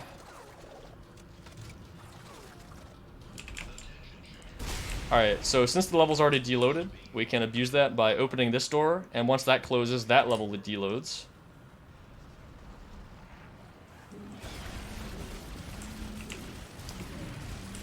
There we go, gotta take care of these cysts. Alright, so normally you do this hack panel, and after doing the second node here, the door unlocks and Strauss attacks you. Instead, the game will actually let you continue the hack panel, but we're gonna cancel it. Wait for this door to close, and Strauss's cutscene doesn't play, and then we open the door, and we're back. Well, again, we never left the level bounds, but we've loaded the level back in correctly now. We can progress.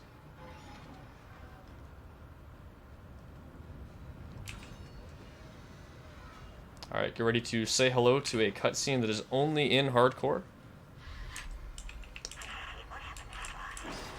There's actually a checkpoint right over there, and that's the one we normally use for regular Strauss kill skip. So even in glitchless, you can actually just run straight up to this door, checkpoint restart, and skip the cutscene. But instead, we get to have a nice little chat with Nicole first. Pulse rifle's good here, I guess.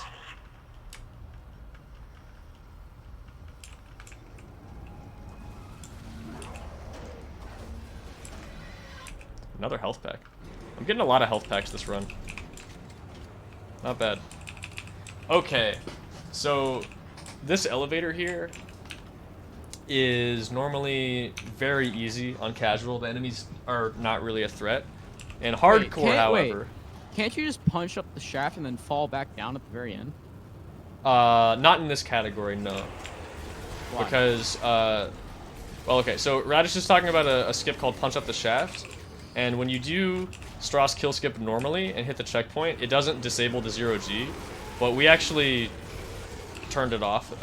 So to answer your question, Radish, that's why we can't do it. We have to turn off the 0G to get rid of the vacuum, and that makes the 0G not show up here. Oh, I'm brain dead. Okay, never mind. In Zealot, you can do it though.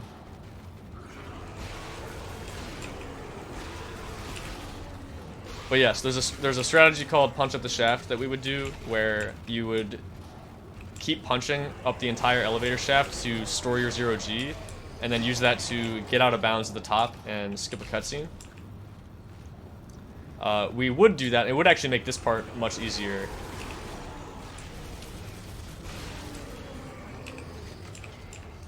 but I don't mind it too much. It's actually nice having this room be in the run and it actually be somewhat difficult, because normally this part's just kind of a joke. But in hardcore, it's very scary. Like that.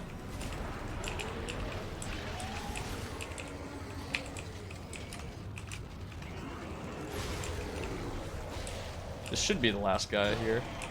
Alright.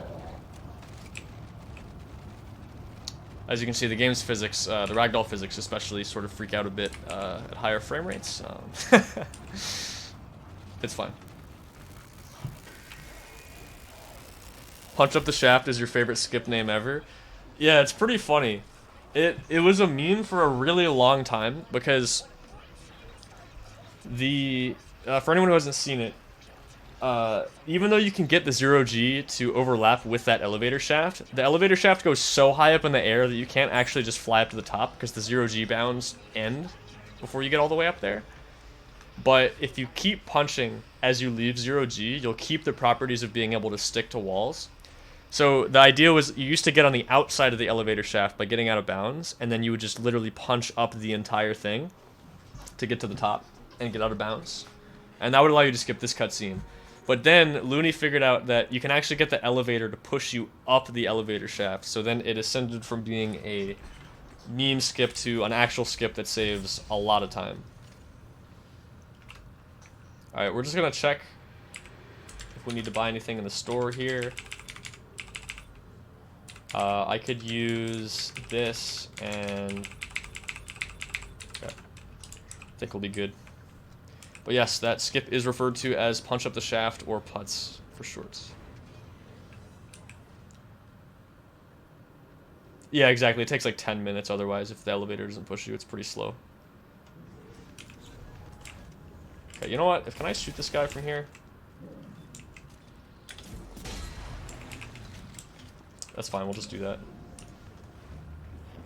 The reason I was being so careful there is that guy has a tendency to just blow you up. And I really don't want to go back to chapter 10, so I'm going to be a little bit careful. Alright, so what we did there is a trick called Drill Boost. And what that does is allows us to wall boost over that railing and skip a cutscene trigger that's over there. So now we can prepare the things we need to get the drill fixed without having to watch that first. Do one of you guys want to explain the cutscene overlap that we're going to be doing here in a second? So, basically, when Shark boosted over that railing, the cutscene is, its trigger is still there, just we skip past it. And when you actually activate the drill here, you can play the cutscene while the drill is turning around, and it just so happens that the cutscene is about the same time as how long the drill takes to turn around, and you won't have to kill any enemies or do the fight sequence here, which is pretty cool in hardcore. Yeah, the invincibility you get from this is really helpful. And it looks pretty funny, I think. I think I got it from up here. What? I didn't hear you. Alright, so once we actually get on the drill, we got a little bit of an auto-scroller, but don't worry. It is actually a pretty scary section, because there's a lot of combat, and dying here is pretty costly. That's about all I have to say about that. Do you have a backup save? Oh yeah, I've got backup saves. I got one at the beginning of 12 and the beginning of 13, so Yeah. it is all under Sure you control. want to go back to chapter 10. We're not going back to chapter 10 if we die here. No, we do not have time for that.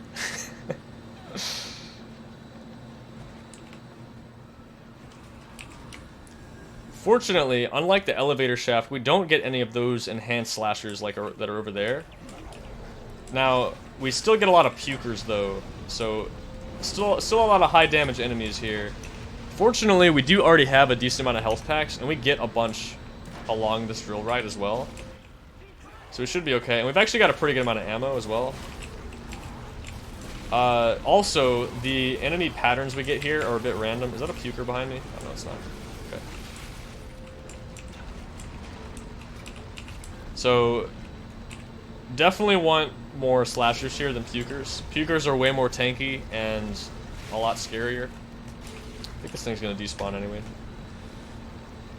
Yes, as cool as the Ishimura is, I would like to not go back right this second. So we're gonna do our best to avoid doing that. I'm gonna grab these explosive canisters here. There are a bunch of enemies called lurkers over there that will try to snipe us from far away.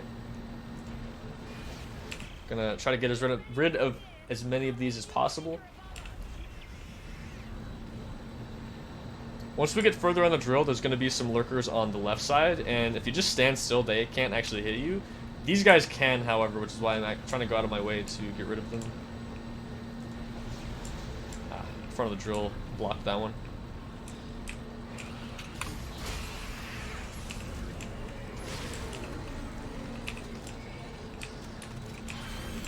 Oh, I think the drill just clipped that guy right there. That's actually really funny. I've never seen that.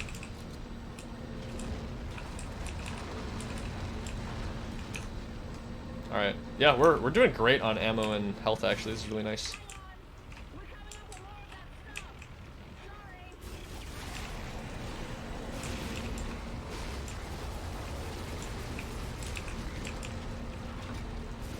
Oh, and you see how that puker sort of just ragdolled in the air there?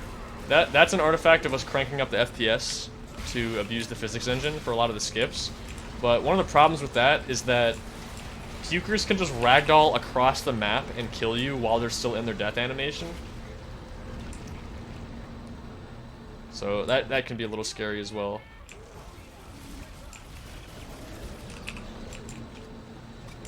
Alright, these are those enemies I was talking about. If we just stand still, these guys can't hit us, although I am still going to try to get rid of them.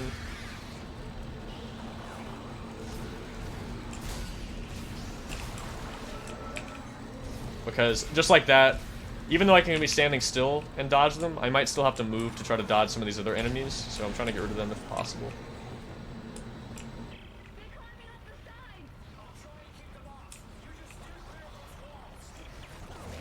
Oh, okay, I guess he's still hitting me anyway.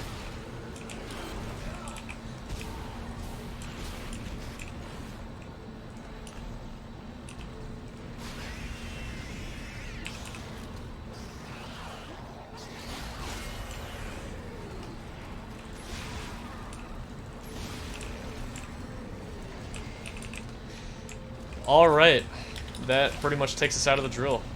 Just got a little cutscene here, and then we are in government sector. The last 3 chapters of the game. Would one of you guys like to explain the floor clip coming up?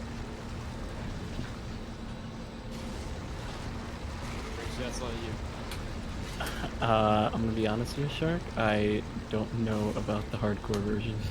Okay, yeah, okay. I'll explain it, that's fine. So normally there is a floor clip here where we push a table under us, kind of like chapter 4, and clip through the floor and hit a checkpoint. But we need to actually do a different version of that that lands us back in bounds.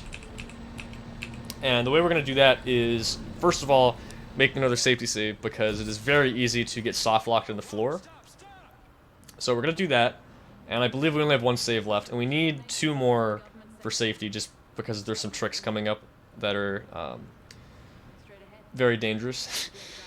So the first being this floor clip, and the way we're going to do that is clip about halfway into a floor using a table, and then it turns out if you're already clipped halfway into floors in this game, you can actually also sometimes clip through walls as well, just by running into them.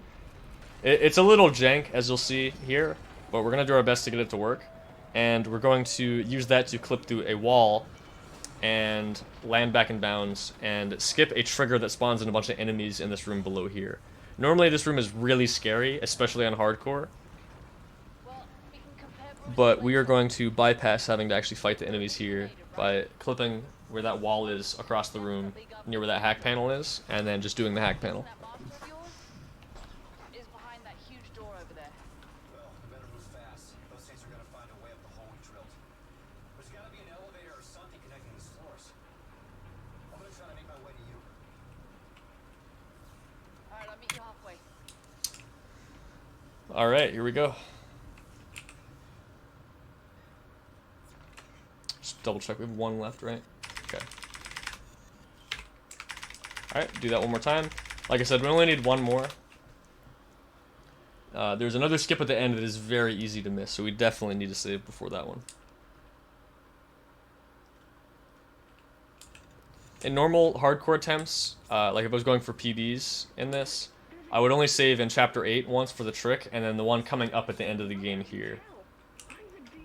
Because this last trick, we really need it. Okay, so I'm going to turn on VSync here, which is going to make it a little easier to slide onto this table. So we do that. Now we're going to turn VSync off so we can get a high enough frame rate to clip through the floor, and hopefully the table cooperates with us.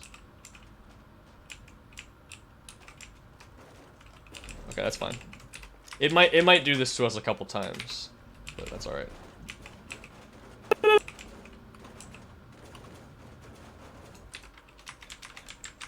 All right, let's see. Come on. I'm trying to walk back and forth on it a little bit to get the table to start pushing us through. This might not work.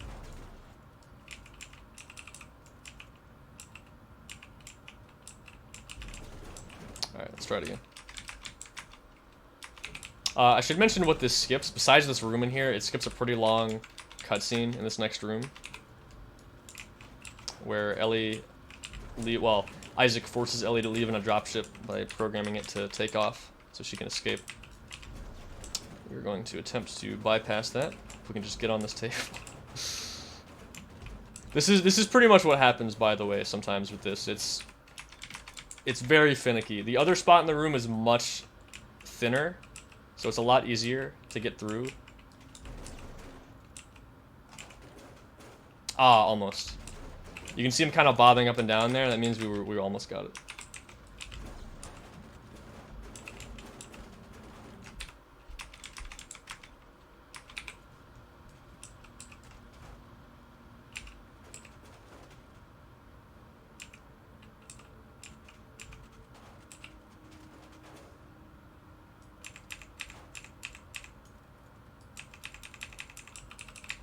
Come on.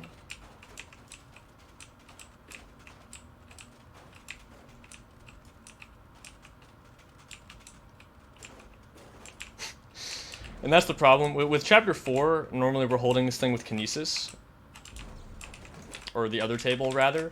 But it won't work if we do that in this case. So that's part of the reason why this is so jank, is because the table can just decide to launch itself away from you when you try to clip through it.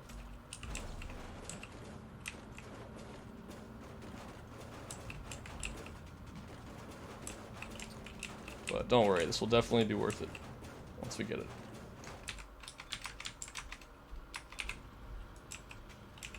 Oh, there we go. Okay, and we're not stuck. Okay, good.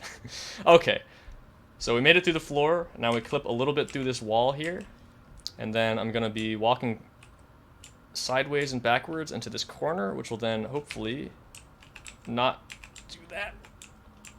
Okay, I think we might be stuck here. We were stuck. That's fine. That's why we made the safety save. So, okay, so we got in the floor that time, but that corner there, you need to get really close to that for the game to eventually just push you out. But unfortunately, we flew a little too close to the sun, and we got sucked into that corner there, and we were stuck. What?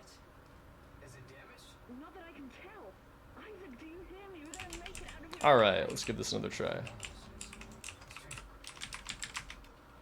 Dangerous for you to stay here, Ellie. What are you talking about? Just get your ass in here. I'm starting a system check now.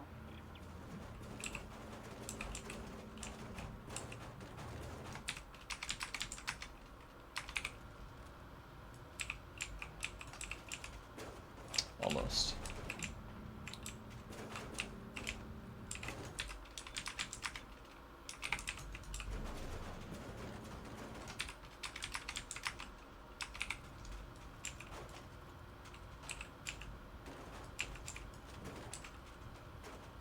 Almost. Yeah, you can kind of see what I'm talking about. It's been doing this to me a couple times now.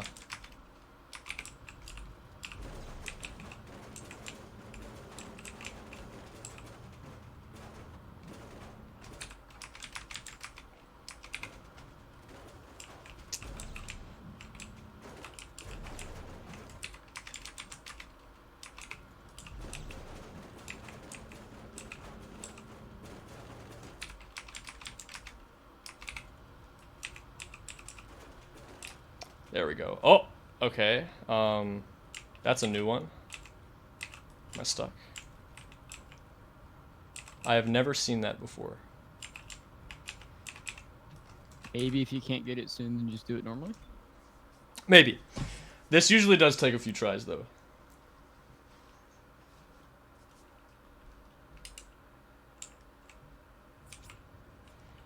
Isaac, there's a gunship docked here. What? Is it damaged? Not Alright. that I can tell. Isaac didn't Clipping closer to the corner here does seem to be a little better, though. It's too dangerous. It's for you to stay here, Ellie. What are you talking about? Just get your ass in here. I'm starting. Do system check now.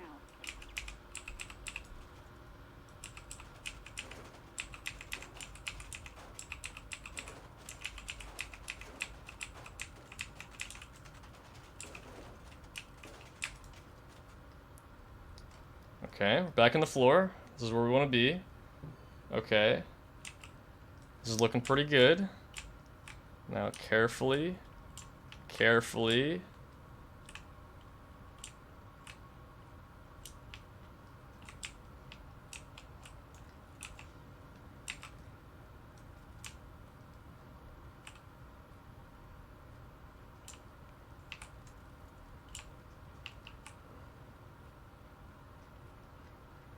There we go. Okay. All right. That's definitely one of the hardest Very tricks in nice, the very entire run. As you can see, the geometry there is very weird. There's 2 sets of floors there, and when you get stuck in floors in this game, the game does not like it, as you can see there. But we made it work.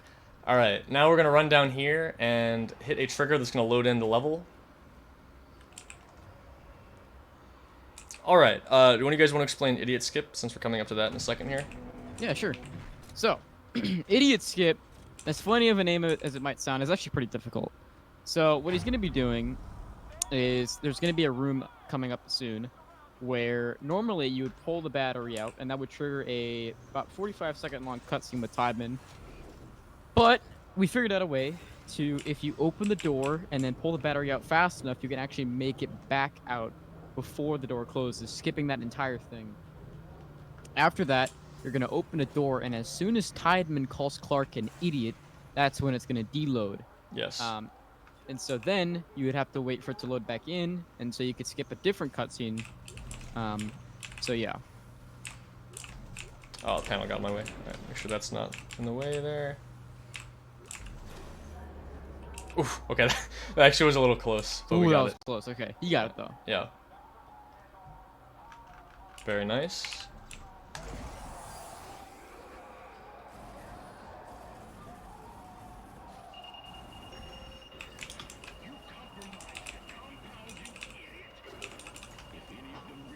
Alright, once this video log disappears, the level loads back in. And then we're going to use this deload here to skip both a cutscene with Nicole and a little room where we got to throw a body into a scanner, kind of like earlier in Chapter 7. We're just going to walk through both sets of locked doors and go on our way here.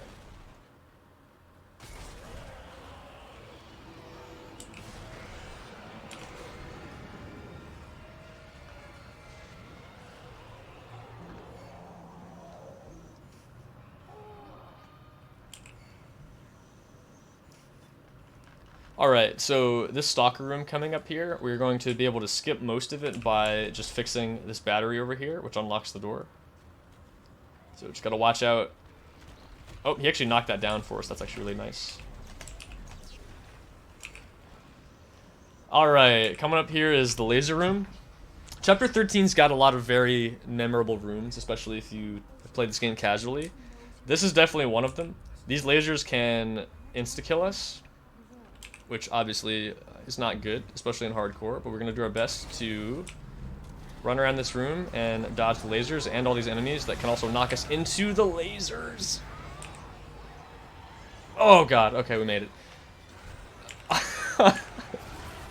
Gotta keep things interesting, you know? Gotta keep things exciting. Wow, that was almost really bad. But we're fine.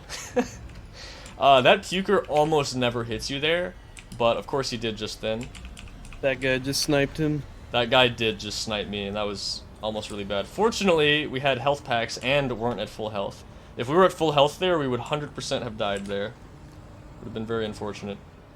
I don't know if I have enough line gun ammo for this. Yo, when you just got chapter 8 skipped in a single segment. That's very exciting. Let's go, dude. Alright, I don't think I have enough ammo for this, so I'm gonna not do this trick. Get me out of here. Oh boy. Like I said, gotta keep things interesting, you know, at the end of the game. Gotta make sure you're all awake. Alright, so normally there's a strat you can do here where you kill 2 enemies to prevent that door from taking longer to open. But we need enough line gun ammo to kill this brute right here.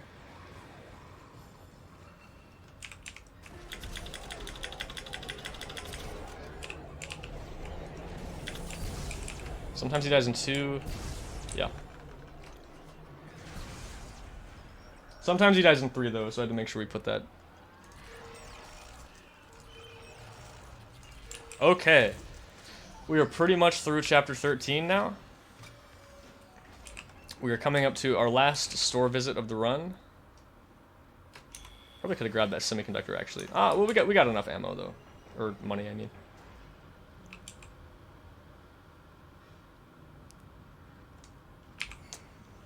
Speaking of ammo, I might actually sell the detonator and detonator ammo so I can afford some more contact beam ammo here.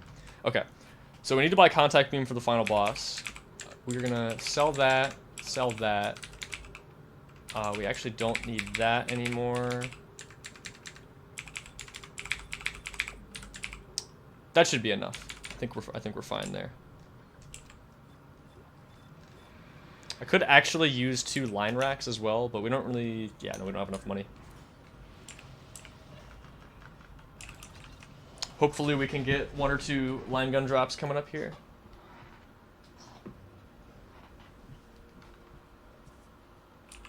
But first, we're going to have a short little chat with Tideman.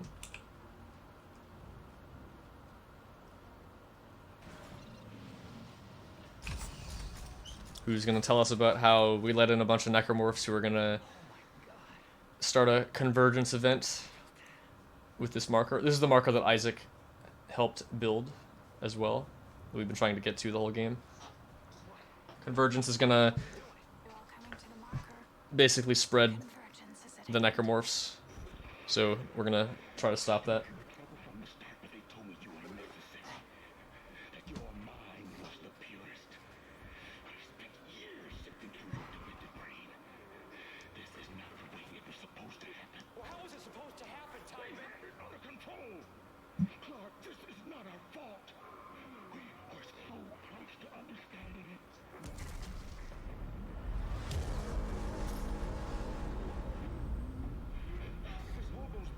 Clark, you idiot. Hey, can I jump in for 1 second? Yes, this is a perfect time. Go ahead. You know, I just wanted to thank Nintendo for rating with a party of 14. Thank you so much. Thank you.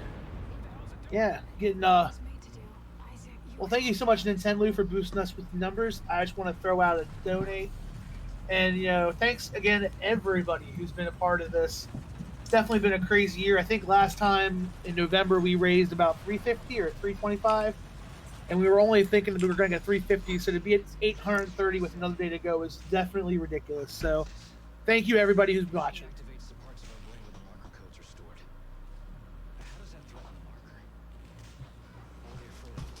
Alright, so I mentioned earlier that Chapter 13 has several of this game's most memorable moments.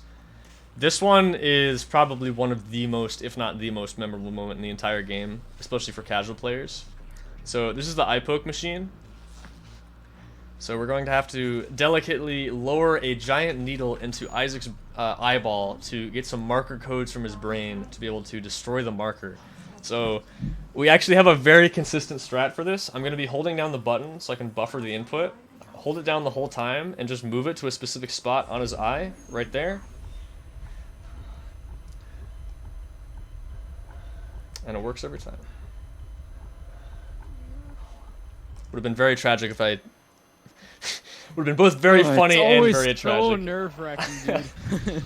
Yeah, it's a very free trick, but on hardcore especially, it's just nerve-wracking because you're thinking about how, wow, if I die here, I have to play all of Chapter 13 again. But we are doing just fine. We are coming up here to our last safety save of the run and the last major skip. So I don't want to interject too much, but that is literally my worst nightmare, which has happened. Oh, Literally my worst nightmare. I think a lot of people can relate to that. Yeah, that part is very terrifying. I'm sort of desensitized to it at this point because I've seen it so many times, but yeah, it's pretty terrifying. Okay, there's one line rack. Okay, we got one, that's okay. I'm gonna check the other room in here. Some ammo drops we can get. My actual fear from stuff like getting close to my eye comes from this. So every time I go to like the eye doctor, I just think of the eye poke machine in Dead Space 2. Yeah.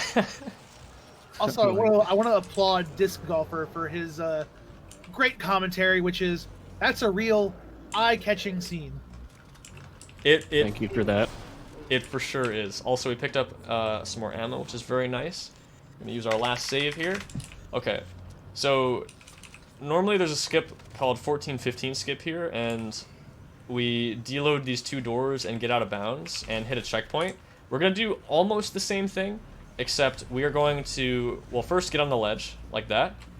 I'm gonna open this door to load this other room back in, and I'm gonna run on part of that room right there. And I'm gonna aim about there, run off, and I'm going to try to pause buffer and open this door to land back in bounds. Okay, we might be dead. Ah, okay, we almost got it first try. Alright, that's alright. That's why we make the save there. This is one of the hardest tricks in the entire run, and it's right at the very end.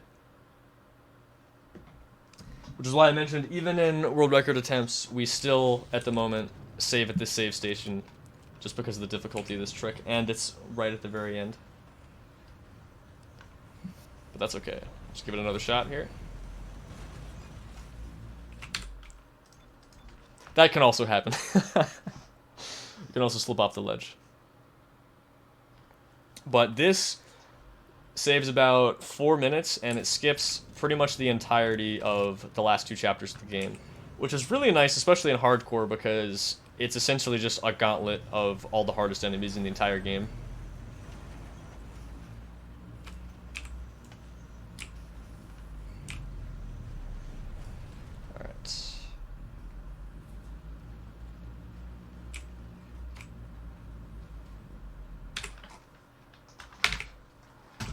Alright, second try, not bad.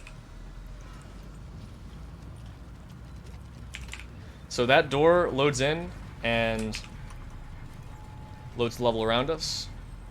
And now we're just going to go through these last couple rooms. Here's the Ubermorph again. It's going to run right past him. Don't even see him at all. Break these fuses to unlock these doors. And we're on to Tideman. Just going to make sure this gun is reloaded. Going to pull up line gun because we'll need that first. Very nice.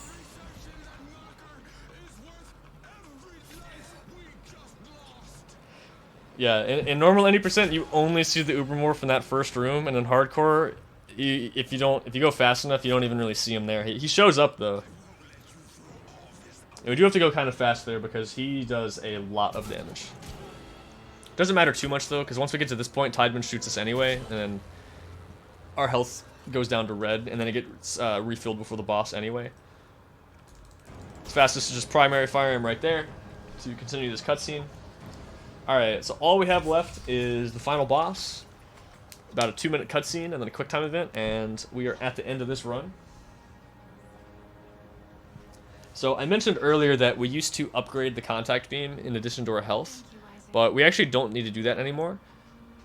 So what I'm going to do here is turn on VSync, which will lock our frame rate to 30 FPS, and the reason we're doing that here is because, for whatever reason, at 30 FPS, the weak point of the marker stays open longer. So we're going to try to use that to 2-cycle this boss. So I'm going to use a timed mine and a stasis shot for the first phase of the first cycle here, and then immediately switch to contact beam for the rest.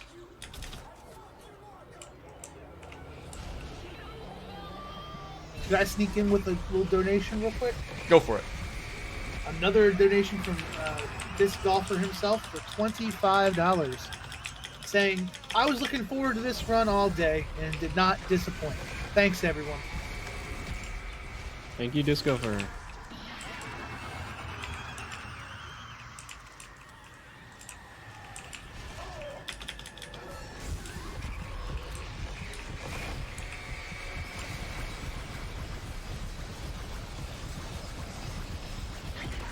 There we go. Okay. I'm not exactly sure what happened there, but we still got it. We're still fine. We're good. That was the boss. We're in there. And thank you again, Disc Golfer. That's very generous of you. Glad you enjoyed the run.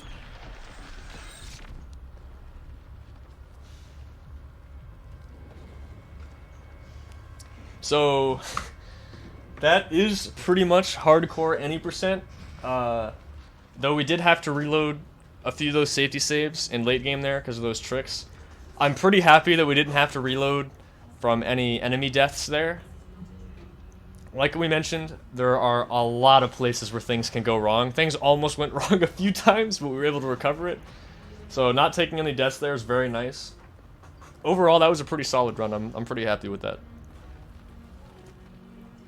Since we have a little bit of time here at the end, I'd like to shout out the entire Dead Space speedrunning community. We've pushed these games a lot, especially in the past year.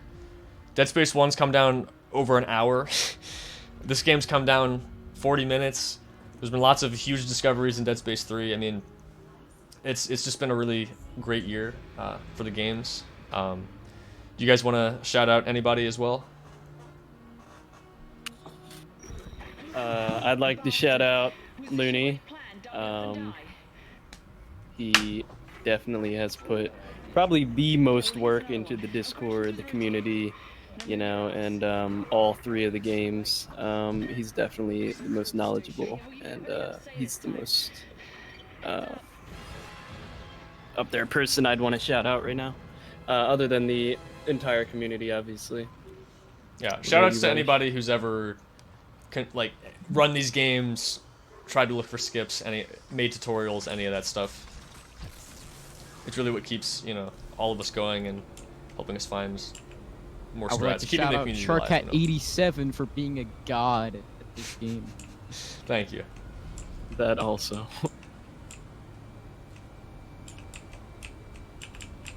Alright, time is coming up here after this E and this quick time event disappears, so in about 6 seconds. And time. GG's. Thank you. That is Dead Space 2 hardcore any percent. 2 hours, 2 minutes, and 41 seconds. Very nice. Nice. I bet in-game Well, time that's actually pretty close to sub 2, so that's really solid. Well underestimated. Very nice. Any last words, fellas?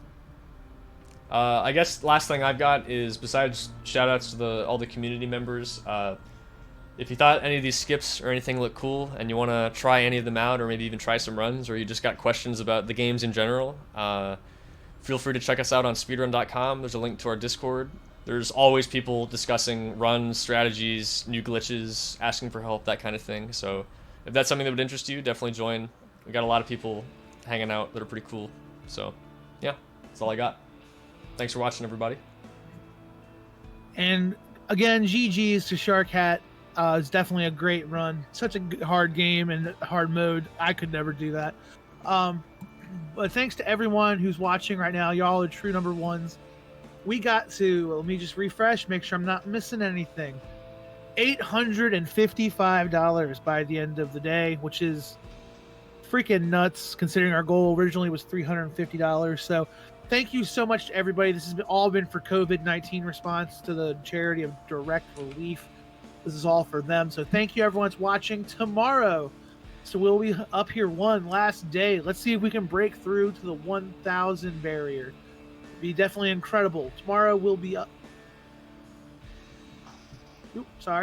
Tomorrow we'll be starting off with, I believe, Hoongoons doing Family Guy Back to the Multiverse at noon Eastern Standard Time. So thanks to everybody who's out there.